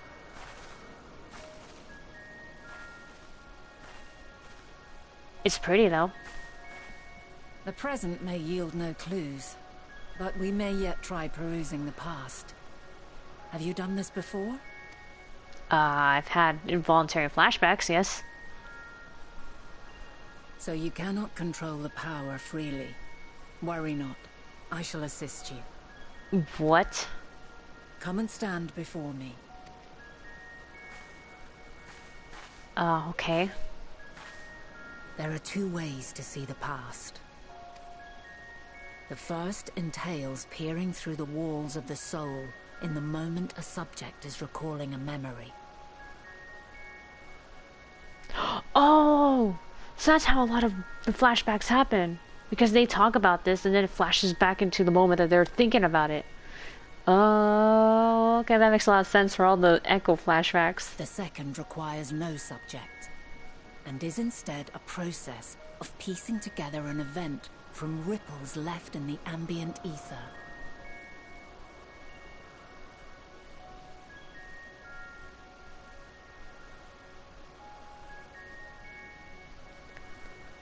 Wait.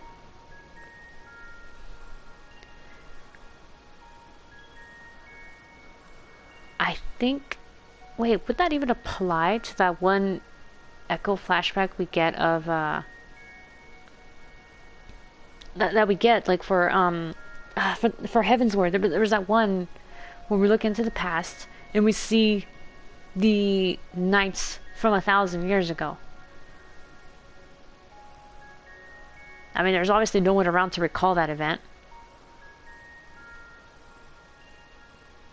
Nidhogg was dead, or, you know, there's no way he was around to see that, so...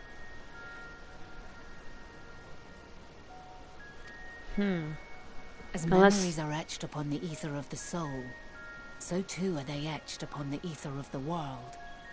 In this way can history be preserved.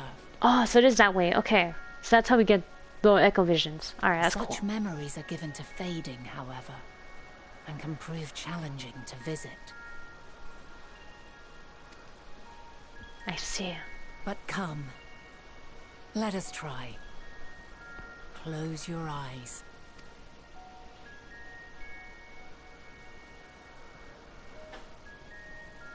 Okay, closing my eyes.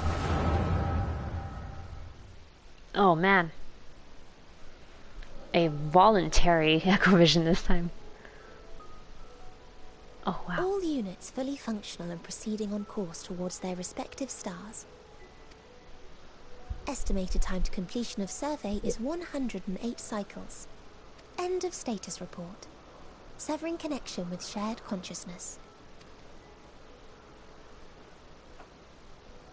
Did you hear that, Hermes? All is well.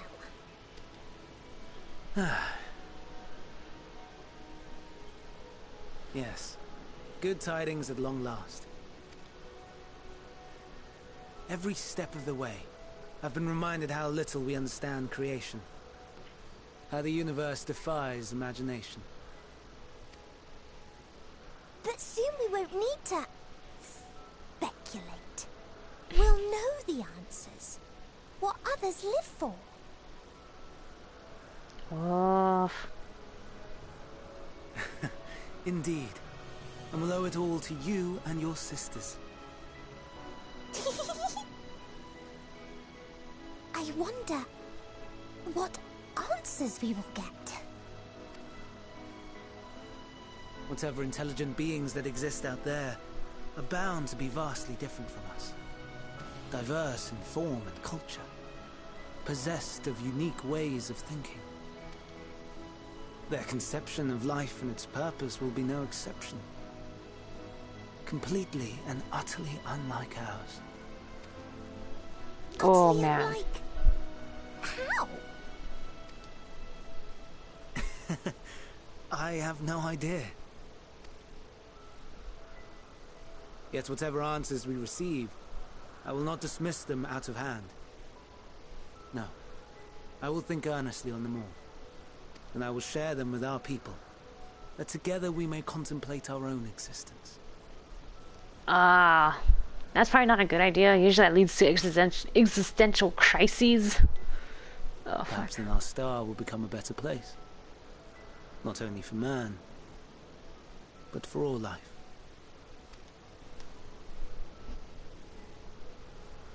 Meteion, as though I gave you wings to soar the heavens, I did not teach you how to walk the earth. So loath was I to bind another living being. In the course of your long journey, you will learn from those you meet. Learn to walk and run and so much more.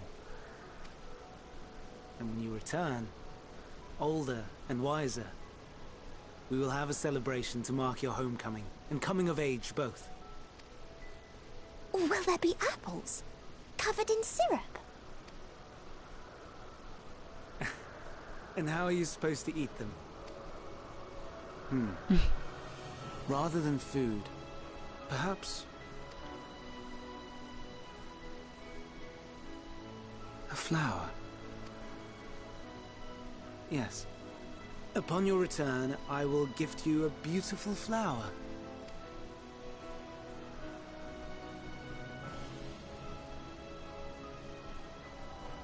I really like the Dynamis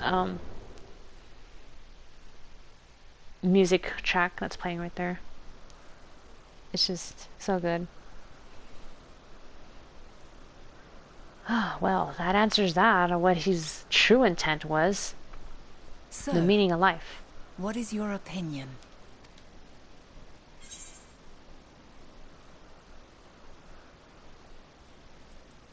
I couldn't say just by this moment alone. Hermes wouldn't wish for the final days. He's a gentle soul, and yet...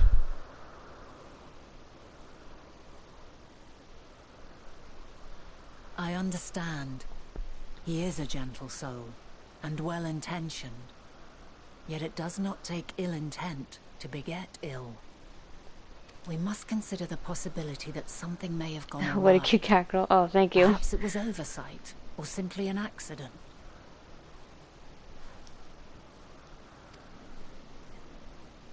An accident. In light of this, I propose that we reveal your tale to Hermes himself. If he does not wish for the final days, as we believe, he may well join us in pursuing a solution. Alright, that's worth a shot.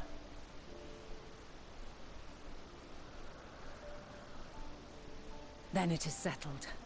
Let us seek out our friend with all swiftness. 'Twould not do to let such a pure soul be blackened by tragedy.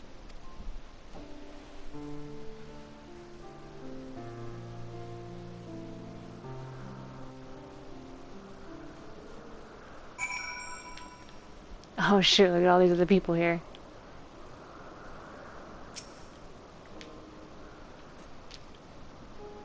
There are any number of places where Hermes might be in Elpis. Well, we could do worse than to look in Hythlodaeus Hyperborea, the largest facility. It stands in... Oh, why are these names so, like, difficult to pronounce and long? It stands in Ethnoselecticos Boreas, the Northern Isle. I'm just gonna call it Boreas. I wonder... Aseri, for an institution which claims to studiously research every species destined for release into the world. Did you not question how they find room for them all on so few islands? The answer lies within Hythlodaeus itself. I touched upon the practice before, back at the archives, where vast areas stitched together out of multiple conceptual spaces. The same holds true for the interior of this facility, and its magically constructed environs. 'Tis there, within those sprawling habitats, that the chief overseer and most of Elpis's observers conduct the bulk of their work.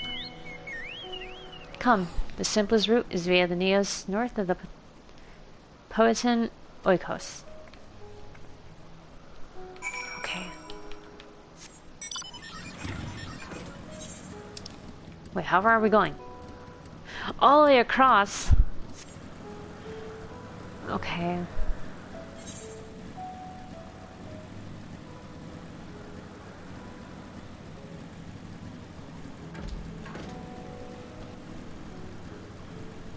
Okay.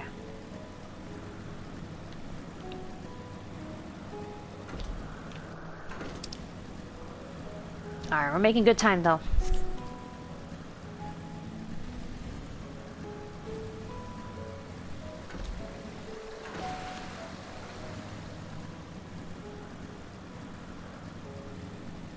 Man, this thing is pretty good. Alright. Got there real fast.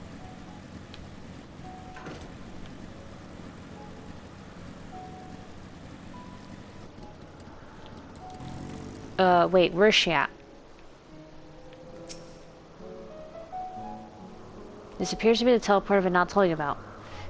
Motes of light yet hang in the air, suggesting the device is but recently activated.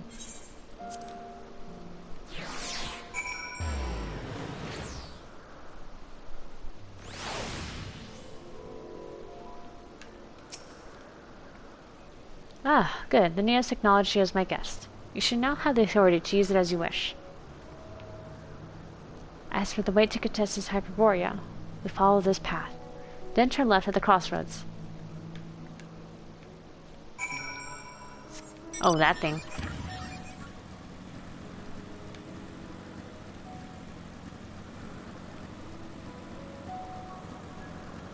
And crossroads. Bam. The hell is that? Ophiotauros.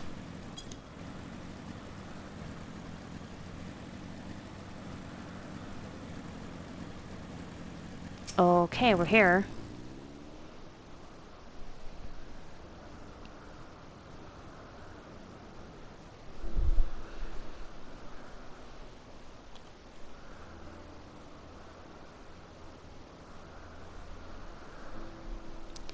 Here we are, the Gratis Research Facility in Elpis.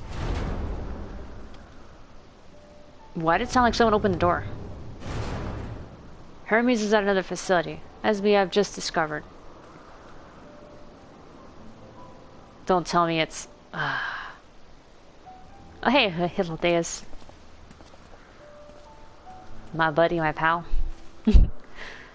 Furthermore, we've confirmed that his studies into dynamism as well as his creation of Meteion were entirely private pursuits. No one else we spoke with appeared to possess the chief's depth of knowledge on the subject, and neither did we hear any tales of stolen research. Which means that if Hermes himself harbors no desire to bring down an apocalypse, then he might be recruited to help prevent one. Oh hey, we got to that same conclusion as well. Or so saith the illustrious Emet-Selch. So you went and did your research on this?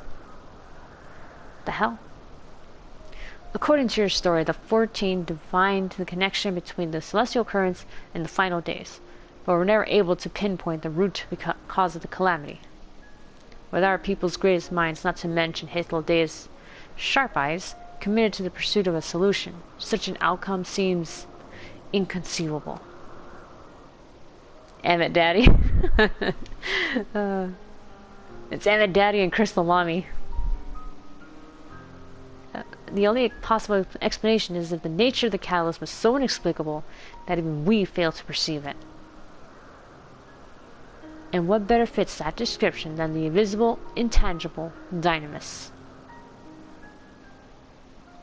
Which in turn leads us to our next question. How did Hermes, in his role as Fandaniel, not recognize the subject of his own research?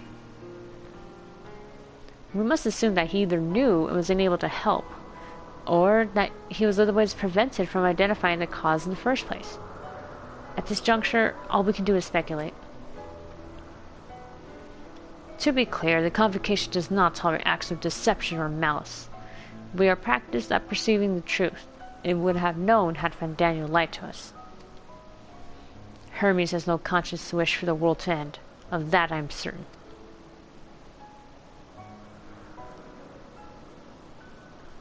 It seems there is more to the tale after all.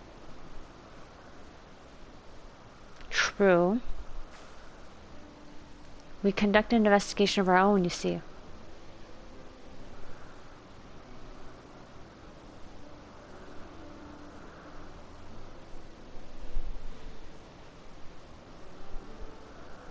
How comforting. We seem to have reached the exact same conclusion.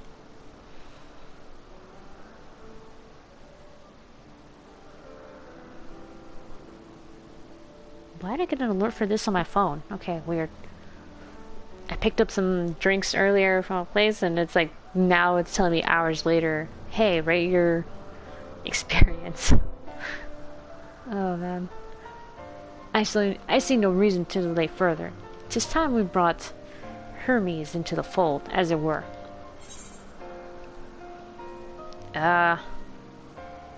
Thank you for understanding, I guess. I don't know if being polite to you is a waste of my breath.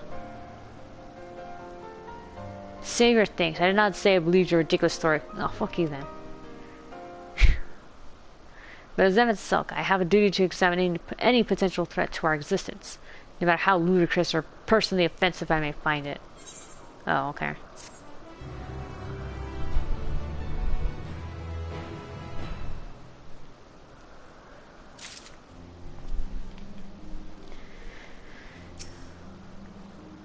How lovely, her married duo has become a quartet. Past disagreements are no reason to reject collaboration in the here and now. I commend Emet-Selch for his practicality. Oh, right. Yeah, I guess.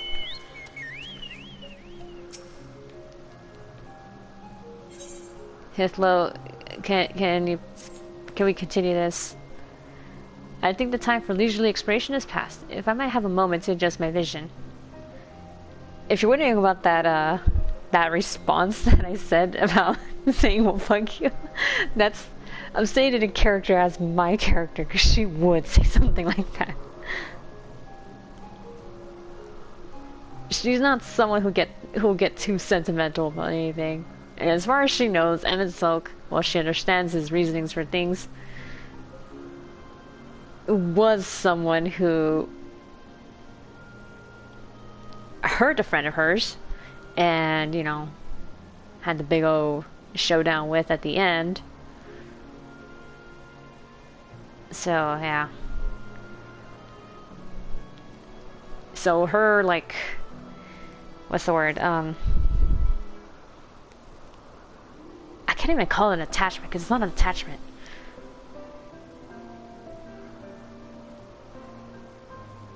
I guess, whatever form of relationship there is conflicted. On the one hand, she understands him, and yes, he did help during that one fight. We all know which fight that was. So,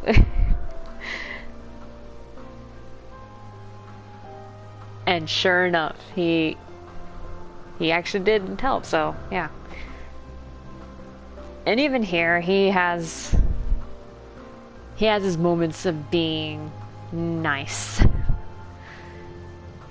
But it's still a bit too prickly that for her it's like a little eh.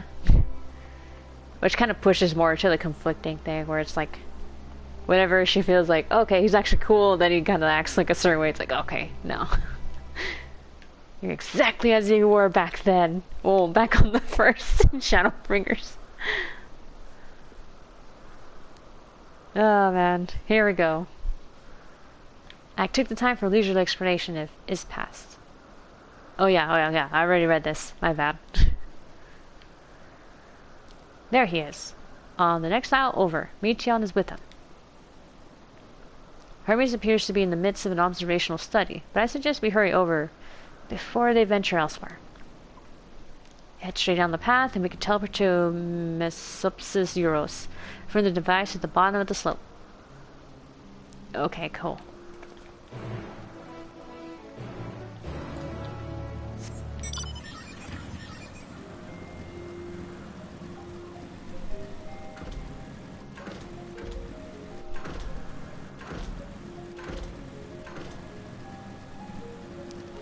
Alright, bottom of the slope we go. This one.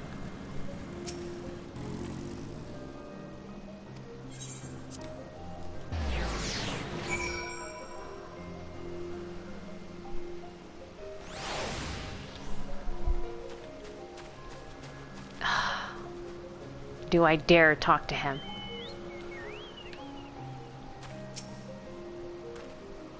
What? You expect me to praise you and your progress? On the contrary, I'm simply surprised you made it this far. Then again, even with you slowing her down, there's no denying that Venat is an accomplished researcher. Her wealth of wisdom and experience is unmatched, and her achievement in creation magics, in any field frankly, are nothing short of extraordinary. Though the singular brilliance which sets her apart can make her motives somewhat impenetrable at times. As her student and successor puts it, she's a force of nature, at once so close and at the same time so very distant. Gee, thanks for the half compliment, I guess. No, he insulted me entirely. He insulted me entirely and then praised Venat. They are close by, within the Hungering Gardens. That would be the circular enclosure you see just up ahead. Well then, Sari, make yourself useful and bring Hermes out here to us. If I were to go, he would assume I was only there to press him on the Fandaniel matter. Of all of us present, you stand the best chance of convincing him to put aside his work for the moment. But the creations in there are not exactly... then again, perhaps Sari can handle them. She did survive a bout with Venat after all. Off you go to find Hermes, but do be prepared to come to blows with the garden's denizens.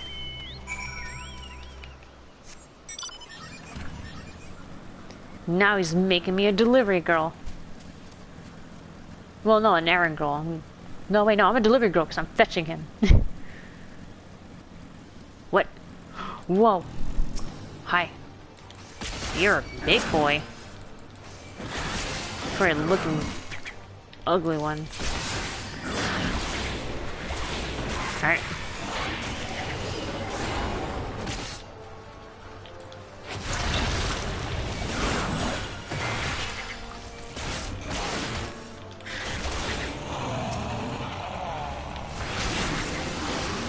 Alright, now you're going down.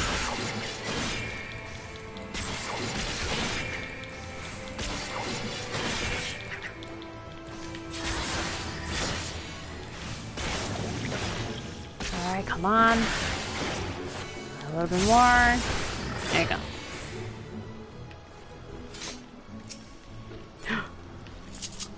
Okay. Am I supposed to just run through?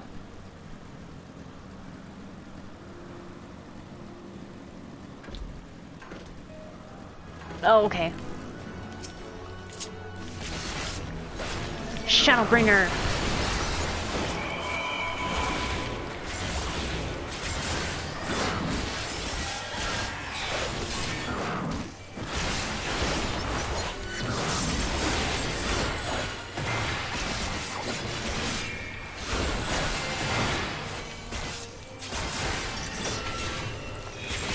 100% dead.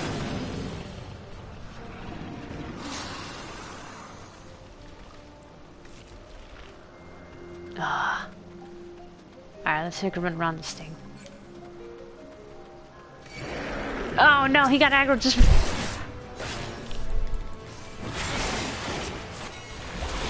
I thought it was far enough.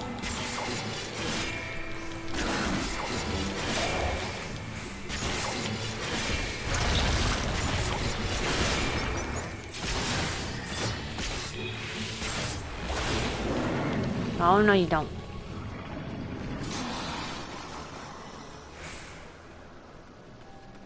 Oh, we had to find him? Oh, god damn it.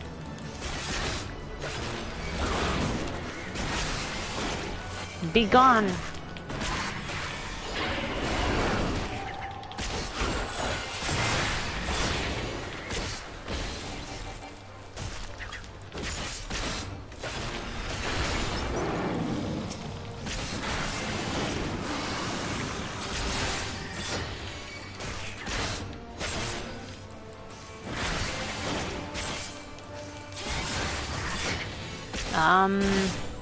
Were they supposed to be around here somewhere? Oh, they were.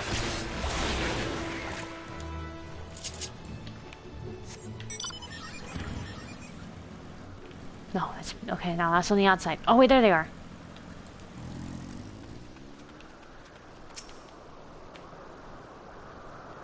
Sari, where did you come from? From my parents, but you know. Sari, what are you doing here? I thought you were keeping Hythlodaeus and Emet-Selch company. Oh yeah, about that. Oh hey, Chelly. Battlefield. A bread boy. I just realized that. An important matter. And unrelated to my decision on Fandaniel, you say? Then, yes, I will come. As soon as my work here is finished. It will not be long, I promise, but you should really wait outside the garden with the others. This is no place for idle exploration. Thanks for the warning. I top fragged. Oh.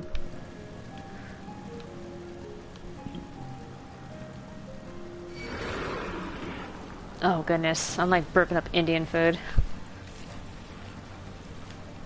Which was my dinner, and it was awesome.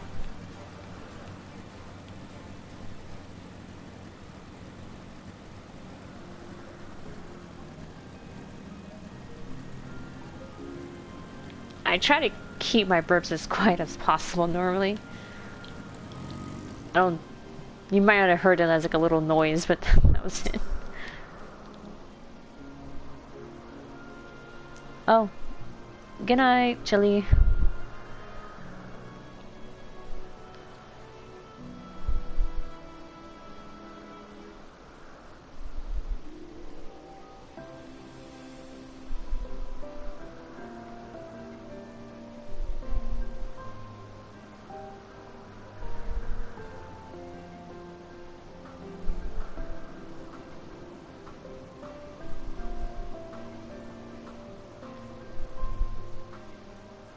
Oh, I had a birthday wish.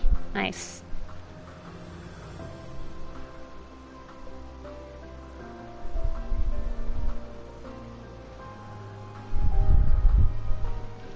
Alright, here we go.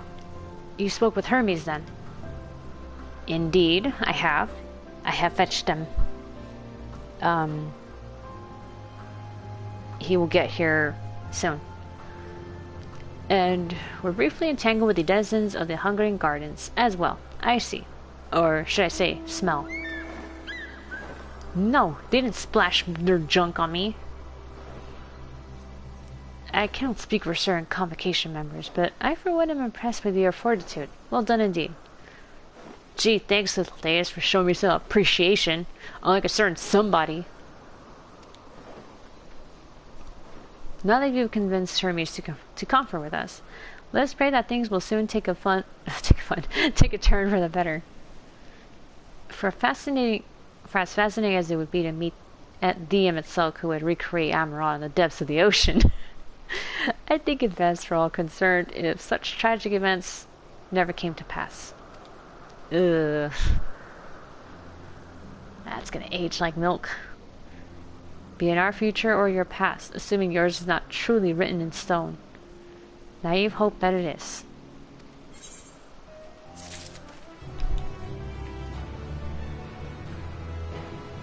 Lily Strong Girl. Well, I am over leveled. I'm already at the level cap of 90. Yeah. Hermes said he would not be long, yes? Then we shall wait here until he emerges.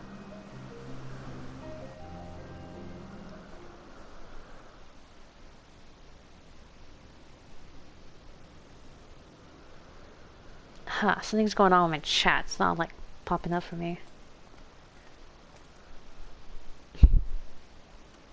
My apologies for keeping you waiting. Oh, there I we go. understand there is a matter you wish to discuss. Aye. A matter of the utmost gravity. If one can suspend disbelief. I mean, Go I on, know. then. Tell him what you told us. Who you are and why you came. Okay, okay. I mean, I already knew what we had to do. Not to remind me.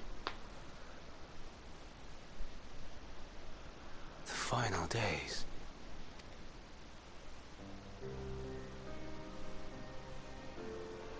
Why does my chat keep dropping? What the hell?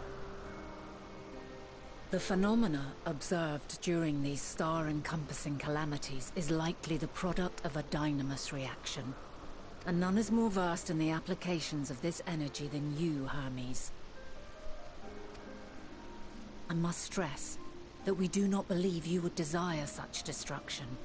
We come not to lodge accusations, but to beg your wisdom. And so, distressing though the exercise may be, I ask that you share with us your opinion on the matter, on the assumption that our visitor's tale is true. Even you, Vana.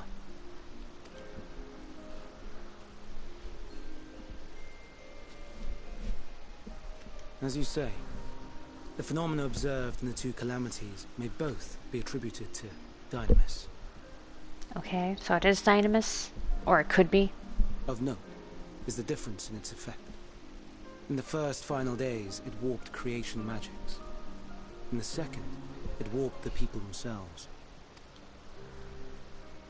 The key variable, I suspect, is the etheric density of the men of each age. As you know, ether, in essence, negates dynamis. Uh-huh. Harboring high concentrations of ether, we ancients cannot readily manipulate dynamis, nor be manipulated by it. Therefore, rather than ourselves, the calamity affected our magics. In contrast, having been sundered, the people of the future are composed of but a fraction of our ether. Yeah. Thus are they susceptible to the At influence of most, dynamis half and its that ether. transformative potential. But that would explain only the mechanism, not the cause. Though perhaps...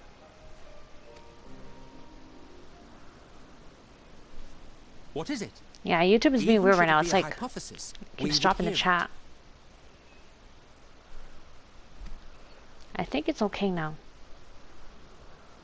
Dynamis is an energy put in motion by feelings. Feelings for which there must first exist a source.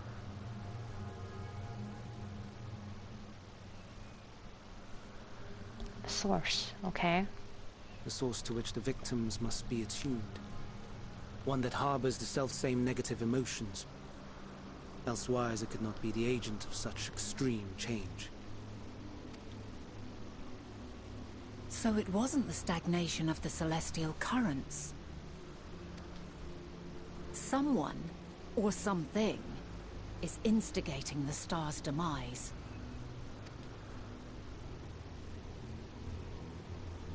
So, we've a villain on our hands after all. Any idea who or what it could be?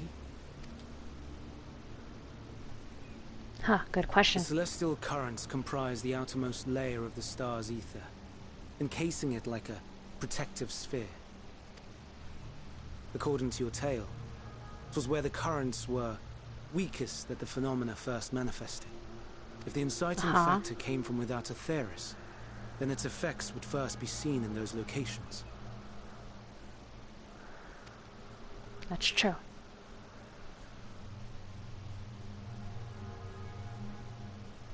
Greetings. Can you hear me?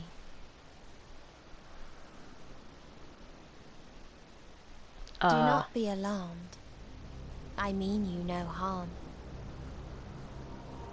I wish only to hear your words, share your feelings, know your thoughts. Hear, feel, think. May we please be friends? Meteion, is this the time for Meteion. this?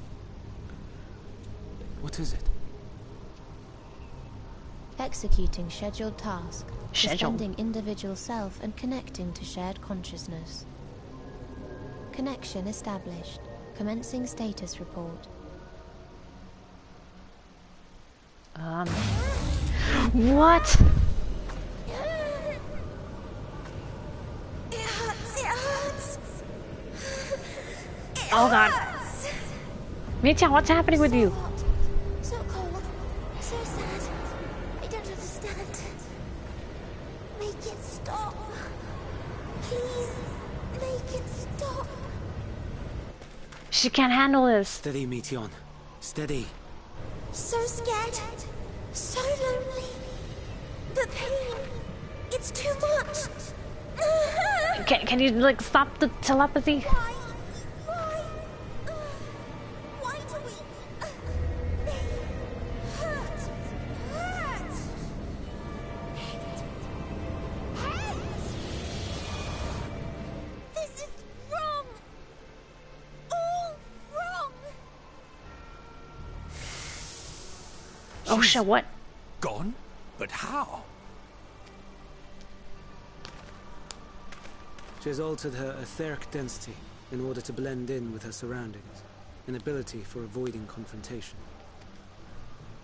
Most effective. Frustratingly so. I can't see her either. Not even a trace. Oh damn, you know that's really good camouflage if even Hythlo can't see you. Stay away. Please. This is wrong. My mistake. So please. Your mistake. Are you all right? I had a severe headache right now, but migraine. But it's gone, but In I'm your worried about mind? her. No. We only heard her speak the instant before she vanished. Oh. Of course. When communicating without words, Meteion also employs dynamis. That will explain why you were able to hear her, when we could not. Because I'm part dynamis too, apparently. Okay. Then you are our best chance of finding her. Follow her voice and try to track her down. Oh man. Hindered though we may be, let us split up and search as well.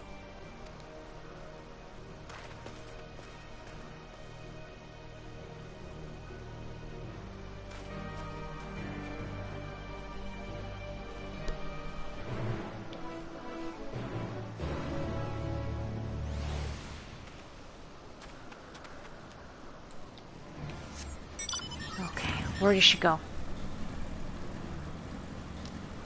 I think I saw her run out this way.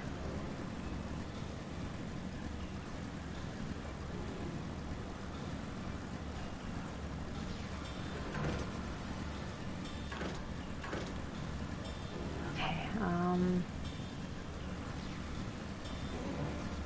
oh shit, it's above me. No, go away, Medusa.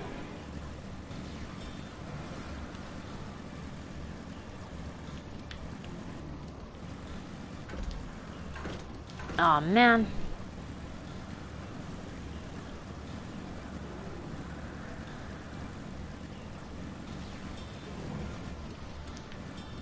Oh, don't tell me she was up there.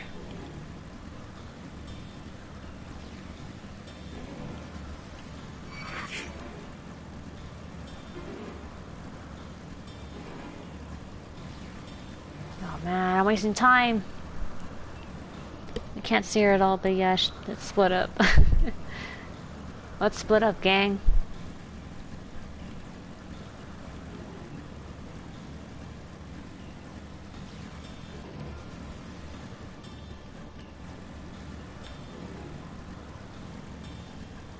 Well, Hermes is over here. Meteion, where are you? Please answer me. What has happened to you? To your sisters.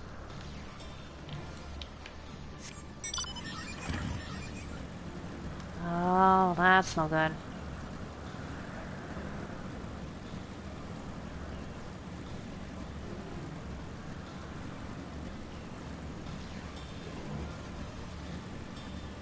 Oh, there's a spot, finally.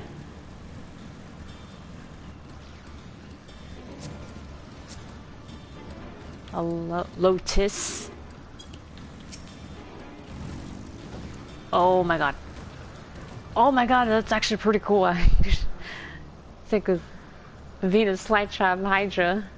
You calm your mind, your senses questing for any hint of Meteion's presence.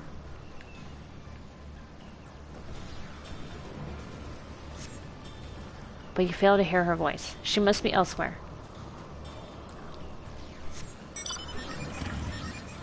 Oh, Hythlo. If I cannot perceive or ether, what else have I to offer but my rousing support? Hermes truly is a master of his craft.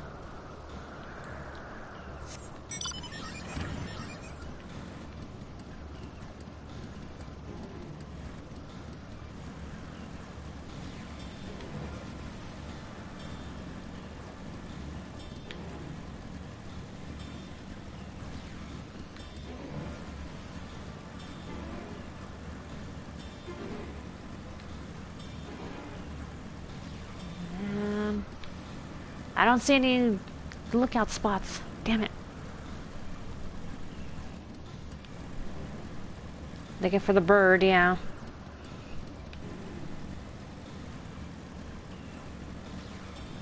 Little lost bird girl.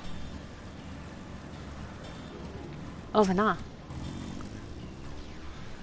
I strained my senses to their limits, but found nothing. You must calm your mind, that you might hear it, that you might feel her silent voice.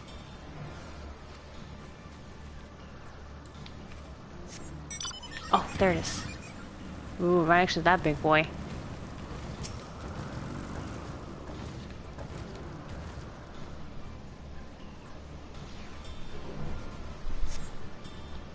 Oh, failed to hear her voice, supposed to be elsewhere.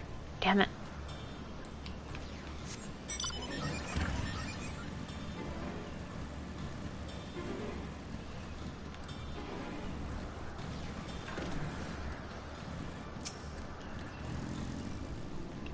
Suspicious disturbance. Did I miss this entirely when I ran by the first time? Oh gosh. It seeps into my mind. Our voices reporting. No, no! Hermes mustn't hear them.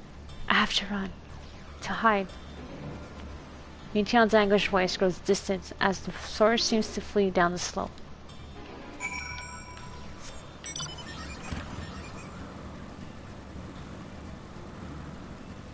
Okay. So managed to track down that she went down here. That's all we got.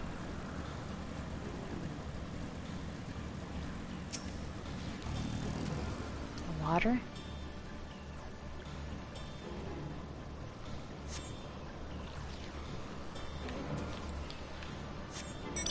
Well, it's not here.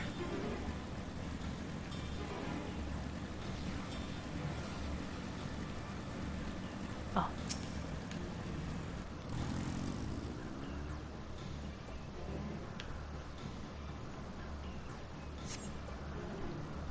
She must be elsewhere. God damn it.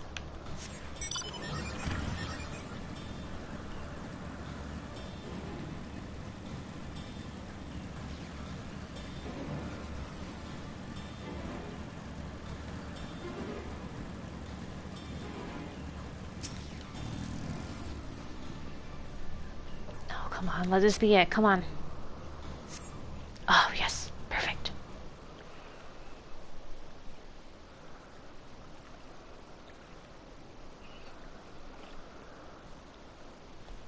Greetings and salutations.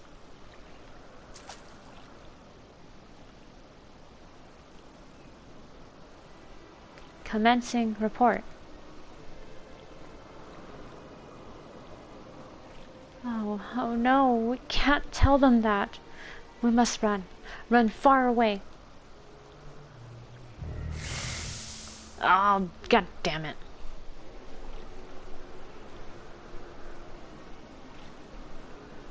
Please, don't follow me. As you sense her climbing to the top of the ridge. Here we go again, yep. Playing hide and seek again.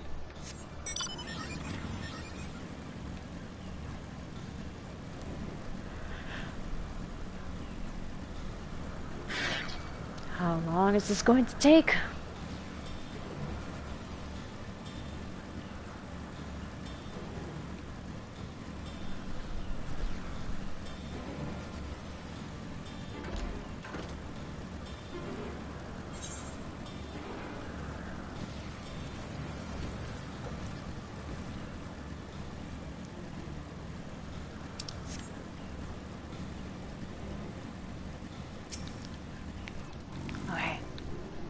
Okay, here's one spot.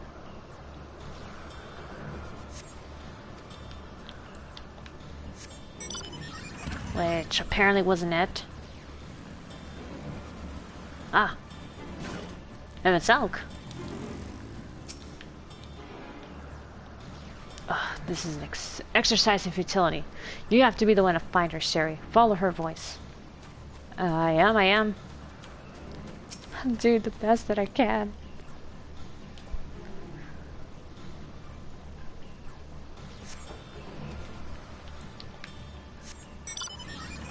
Oh, there's one over there.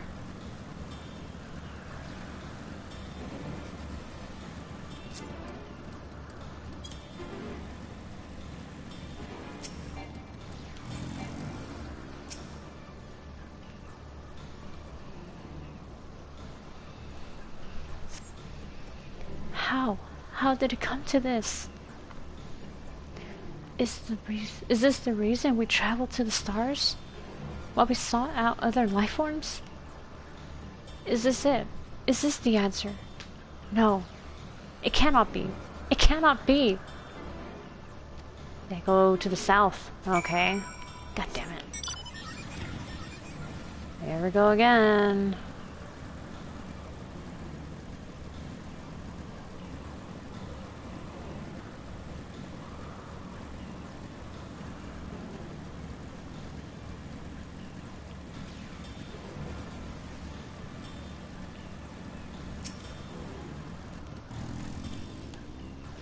Okay, come on. Oh gosh.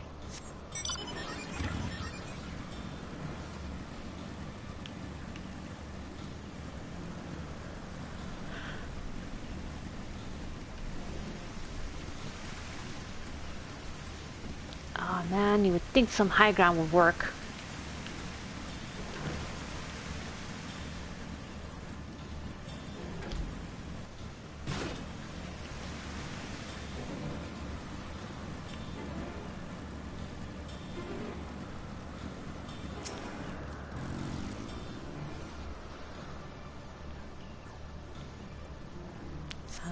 Oh, I found it. Oh, thank gosh.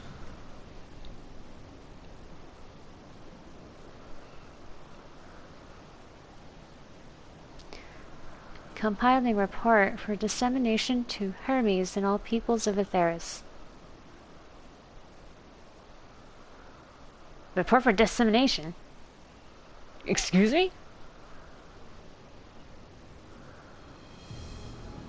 Processing expedition data. Preparing profiles on intelligent civilizations. Formulating answers to the question. Finalizing report. No, Siri, you mustn't listen.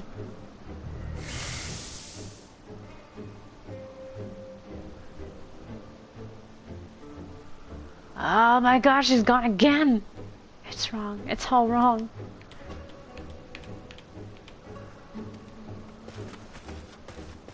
This is just sending me on a wild goose chase, man. I keep... Any sign of Meteion?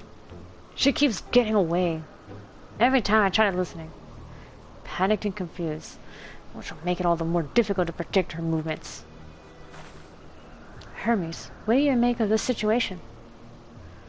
The Meteion are linked to a single mind, a shared consciousness which connects them across any distance. I suspect something has happened which disrupted its usual harmony. How may we access this shared consciousness of theirs? Much as you would approach any sentient being, directly. In the Meteia's case, that means speaking to any incarnation within physical reach. So unless we can track down the Meteion we just lost, we have no means to communicate with them. No way of knowing what befell her sisters. No way to provide directions or guidance. True. Then we had best set our musings aside and concentrate on how we might find her. Yeah, but our method isn't really getting us anywhere. Every time I approach her, she's like, sticks around for a moment, then runs away again. It's impossible.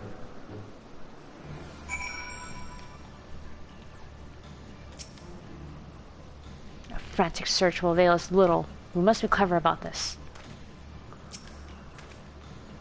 It's just a shame there's no registered concept we could use to create another Meteion.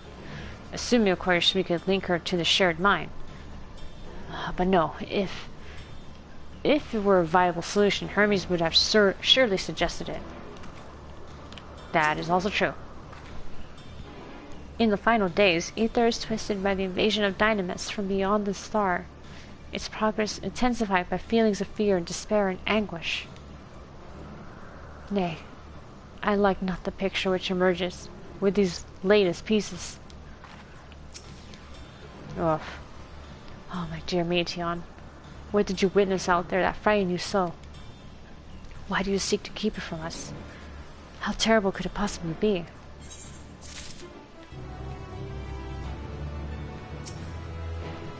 My apologies. We should focus on the task at hand.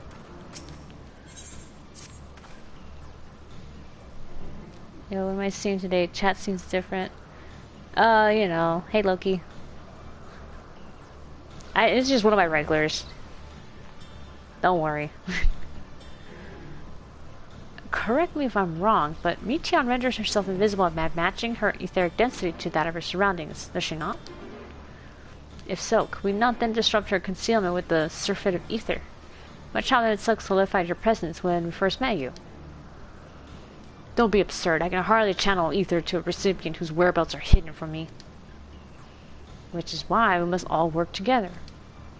Sarah will continue to search in the same manner as before, but this time with you in tow. When she ascertains Meteion's likely location, you proceed to reveal our wayward familiar with a swift, ethereal downpour. Very clever, and thankfully she has made herself easier to capture by fleeing towards Lith. Assuming she is made invisible, it should prove no great feat to herd her into a corner. Then we have our plan. Sarah and Emet-Selch will be our tracker and trapper respectively, while we others predict and obstruct Meteion's avenues of escape. Emet-Selch and I will keep an eye on each other's ether to help coordinate our efforts. Let us be about it.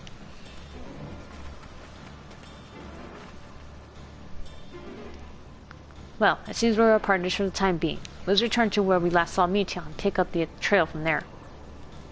I will keep myself in a state of preparedness, ready to rain down ether at a moment's notice, meaning it falls to you to keep the way clear.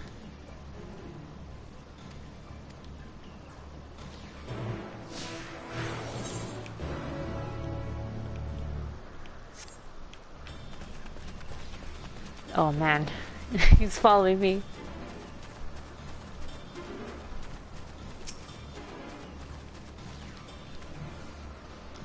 You calm your mind, you sense... okay.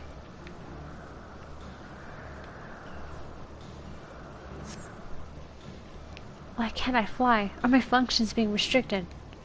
Hide. Yes, I'll just have to hide. Then, where no one can find me. Meteion's anguish, okay. She went to the lake. As if this wasn't tiresome enough. Well, at least that opens expanse should make it easier to find. Roll looser this time.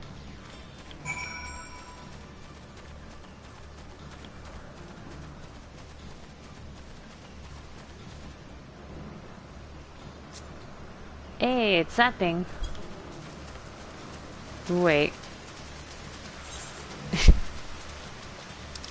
No way.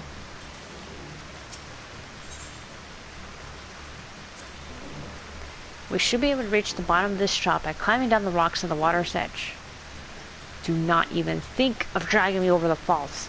Final days or no, if I end up drenched from head to toe, I swear I'll feed you to Remora. Okay, okay.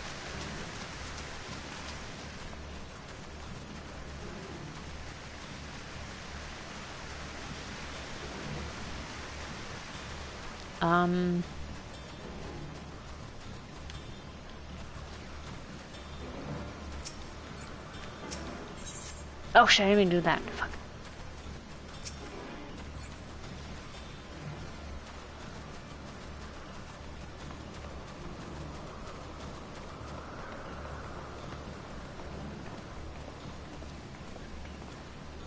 Okay, buddy. Is this more to your liking? We're gonna have to cross the water anyway.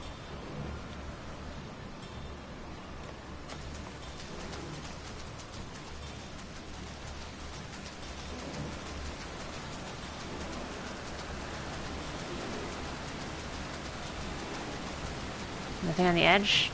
No? Ah, okay.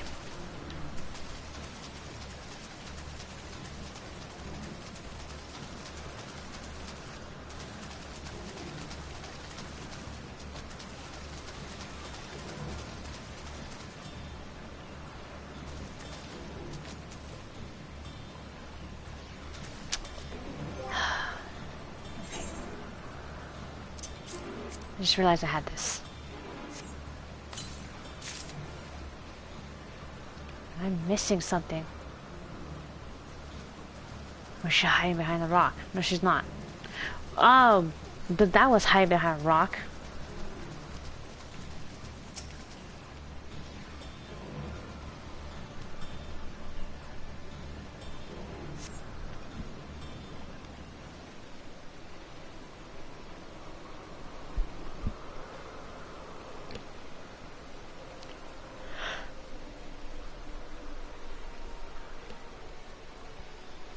Not here. I'm not here. Please.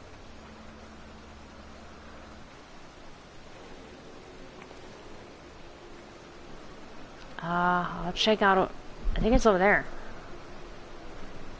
By that rock, is she? Very well.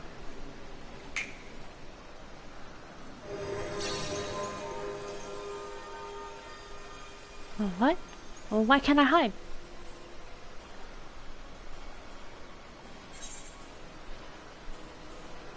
Will Harry or Potter, good or bad?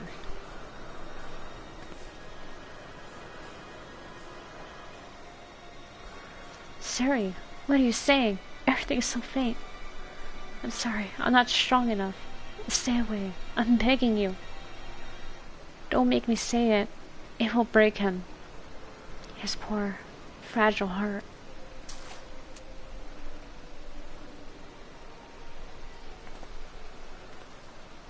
Now we have a chance. Once the others are in position, two of us can herd her into the midst.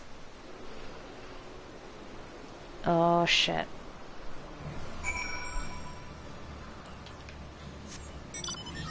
We'll see how soon... Well, how much questions after this? I just want to see the ending of this one. So that way... I can have a normal breakfast.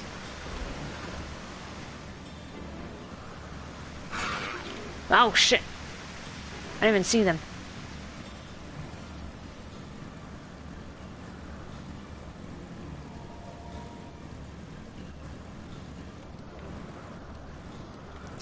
Oh shit.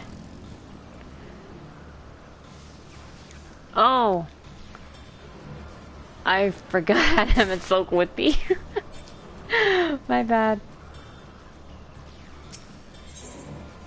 This news is not in use. It seems to have been left in the mercy of the elements. Either way, there's no trace of Meteyon's essence. Move on. I honestly forgot about Emet-Selch. I'm so sorry, my friend. No, wait, no. Yeah, no. No, my friend.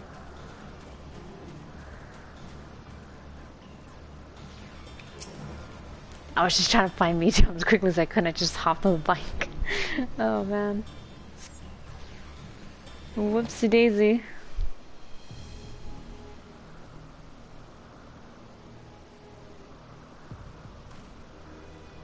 There, I see her.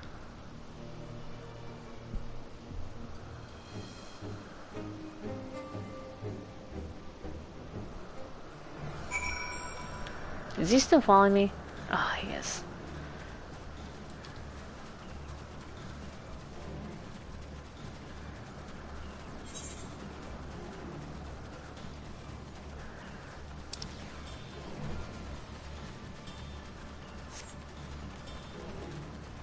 Okay. Almost there to the area. Come on.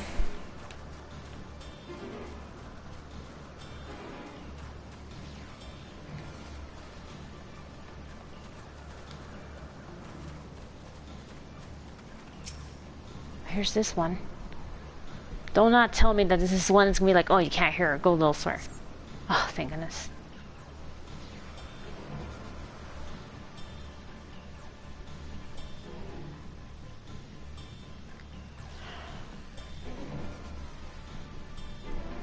Oh man, I see her. Running along that way.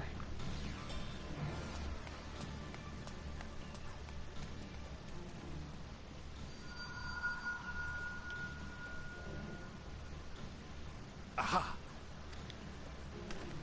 What? Give chase. We shall herd her into the shelter.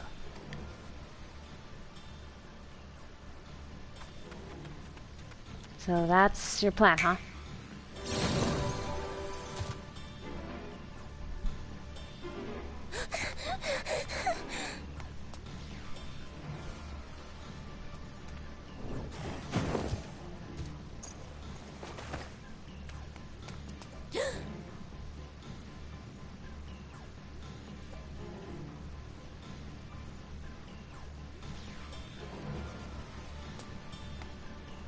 Meteion, god damn it, do not make me keep running again after this.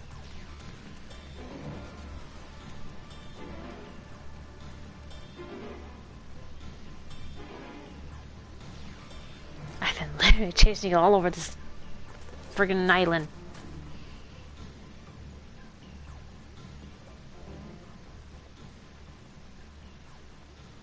Please, Meteion. We must speak. Oh shit.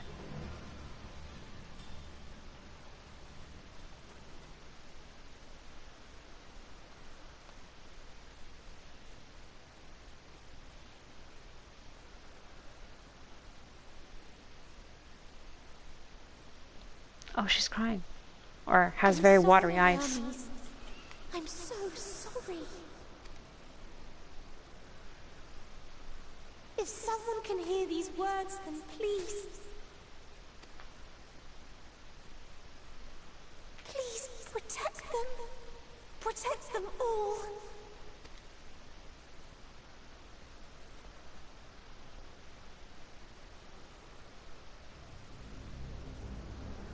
Individual self-suspended. Connection with shared consciousness stable. Our survey is complete. We shall now report our findings.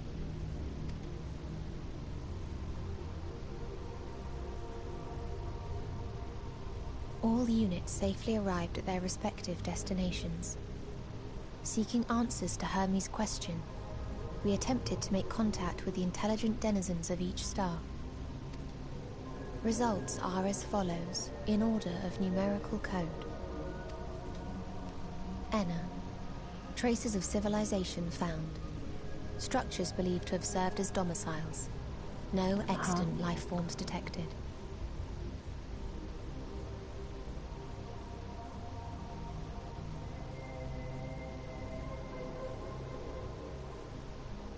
You're saying they're dead? There's no one there? Dio. Ruined remnants of buildings scattered across Star, surface of which is encased in ice. Presence of life could not be verified. Tria. Evidence of large population centers, akin to cities recovered. No extant life forms found, only their lingering essence. Tessera. Edifices surmised to be abandoned residences found. No extant life forms detected. Deadly plague or extreme environmental degradation likely to have led to mass extinction. Jesus. I mean, by the 12. They're all dead. Octo. Star found in state of violent conflict.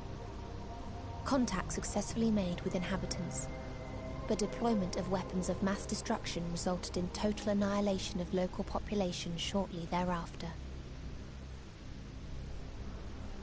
It's crazy that she's telling this, and I know exactly what some of them are referring to. Like what worlds they are. Inea. Star is a barren desert. No identifiable flora found. Bones of living beings resembling men discovered beneath sands, but determination regarding their intelligence inconclusive.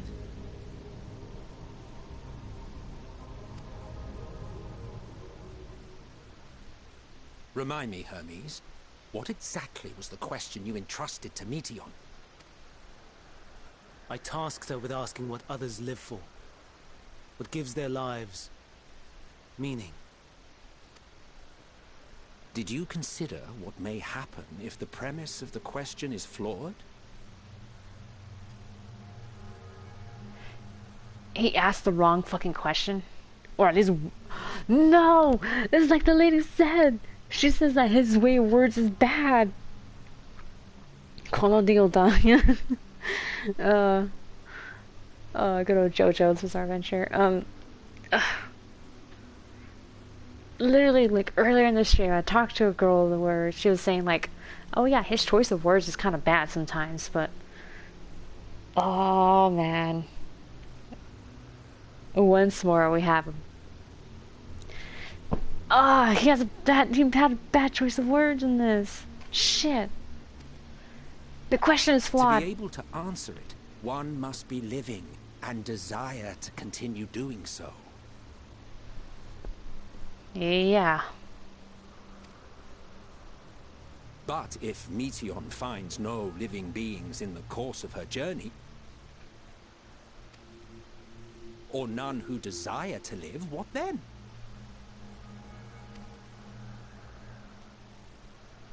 What answers would she derive from their silence?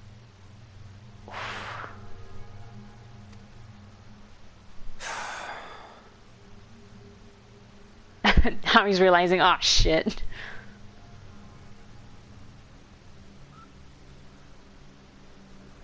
Meteion, enough. Suspend your mission and return hither at once. Yeah, you can stop that. Local civilization once flourished under auspices of higher power. Said power later laid waste to civilization in fit of rage.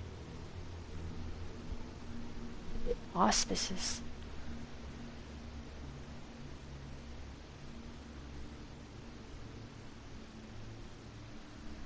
Hey, wait a minute. This sounds a lot like the plot of the actual Auspice quest line in Stormblood. There's an Auspice that was so consumed by rage that he was willing to destroy like the Ruby Sea. Upon revealing this to me, entity elected to self-terminate in lieu of providing answer to question. No other intelligent life forms found.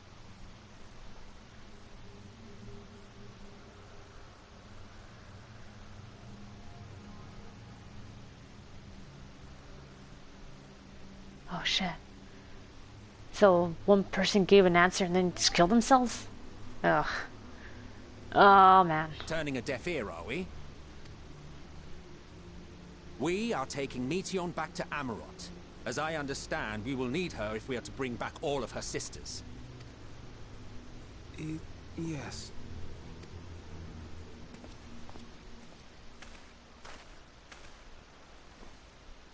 Meteion.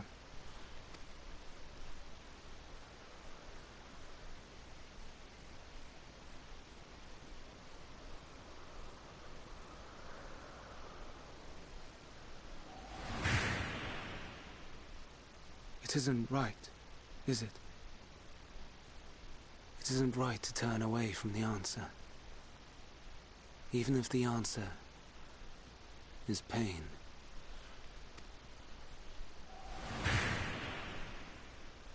Even if we aberrations must scream ourselves hoarse to be heard.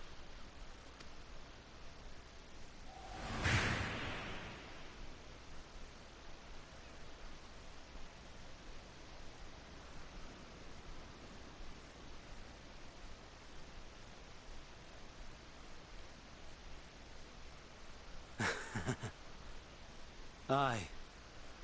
Whatever answers we find, I will not dismiss them out of hand. These words I said to you, and I will hold myself to them. Oh, what does that mean?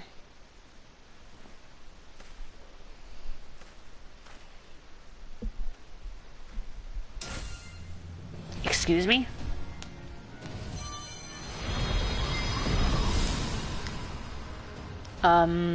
Did he transform? What is the meaning of this? You cannot take Meteion. Not until she has finished her report. Who else must wait?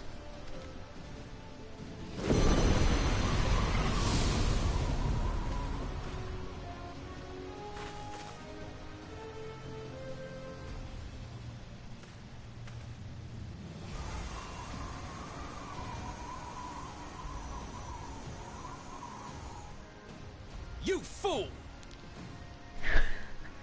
I saw this on another clip on YouTube where they only showed Hermes just flying off like that, and then Emet-Selch just saying that, and out of context, it doesn't make sense. It's pretty funny.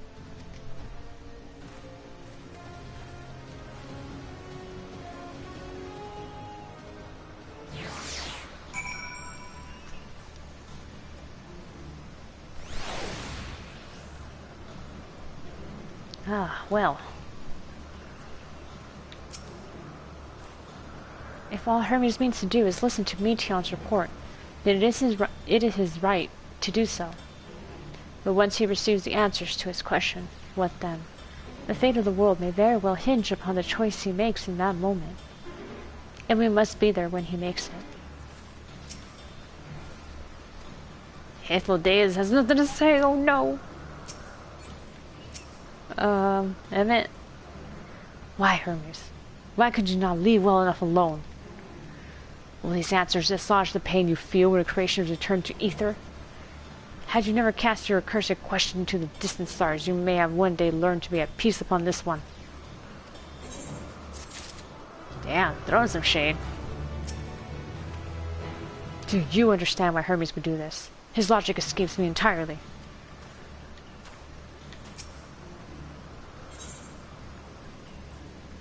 I mean, I'm a little surprised too, honestly. Hermes has headed to Catessus. Considering the expansive dimensions of the place, even we may have a difficult time locating his ether. All I can say is that he entered from the rooftop and likely arrived at the uppermost point in the facility. So, do we pursue him? Of course we pursue him. No matter what Hermes might be thinking, Meteion is a potential threat that needs to be brought under our control. The Convocation's duty to safeguard the star takes precedence over any personal stake in the matter. Vana? Seri? It is clear we stand on a precipice, but we have yet to determine beyond a shadow of a doubt that Meteion is the hand which tips us over the edge. Nevertheless, if we are to learn the truth of the final days, we must give chase. And even if neither Hermes nor Meteion is ultimately responsible, we cannot leave them to suffer this torment alone. Okay, agreed. Agreed on all accounts. To Contessa's Hyperborea, we go.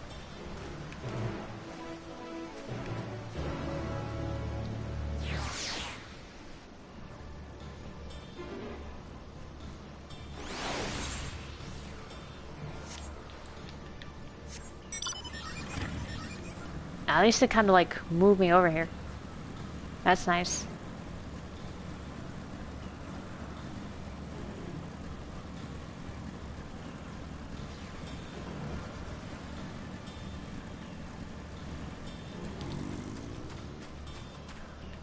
What happened? I mislike the look of this. Judging from the crowd, something is afoot. Oh, fuck. Oh, no.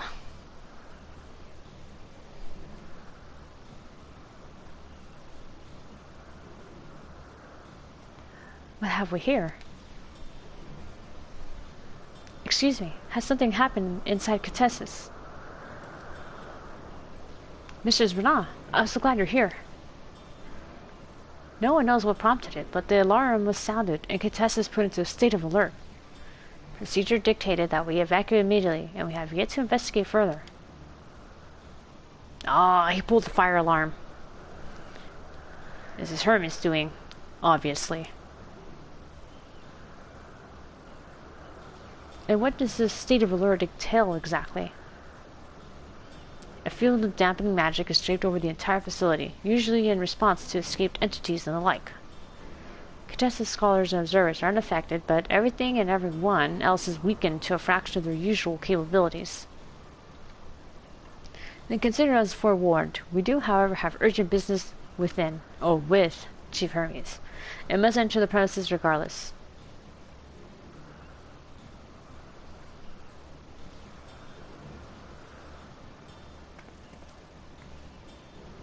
That said, if Hermes is willing to enact such measures, I wonder what other obstacles he has seen fit to drop in our path. With that enfeebling spell into place, we're not like to be at our fighting best. And I was hardly an effective combatant to begin with. I have little to offer beyond my ethereal vision. Then you will put that talent of yours to good use. You were fairly skilled at spotting weaknesses, if I recall. Fairly skilled, now you've gone and raised everyone's expectations. You all need only make the most of your strengths, and I will fill in the gaps as required. I was once Azim, after all. 'Twas my job to rise to the occasion, be that as defender, aggressor, or healer. I feel better about my lack of prowess already. And you, Emet-Selch, can impress us with your arcane majesty. You lock potent spells as easily as breathing, but can also channel that power in a protective manner if you so choose, yes? Huh? Well, yes, should the situation call for it. Excellent. That should cover us on all fronts. Your tale led us here, Seri, so it is only right that you lead us now. No matter what lies ahead, we will win through to Hermes and Meteion. And then we'll face the future together. Aw.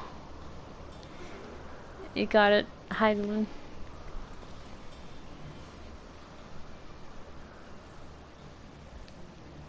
Is it? Yes? Oh, yeah. I want to run the dungeon, but at the same time I don't have it in me right now. I get to run with them. No, I gotta rest for the night. I'm already feeling tired. It's catching up again. But I pulled through for the most part, and I made up entirely for last night's stream, which was kind of lacking. Although this means we'll be swapping over to Skyrim tomorrow, so that'll be fun. Gonna continue on with the Dawn Guard stuff. But anyway, call it a night. I'm just ready to like drop in my bed already, so. Alright, so with that, good night everyone. See you next stream. Bye.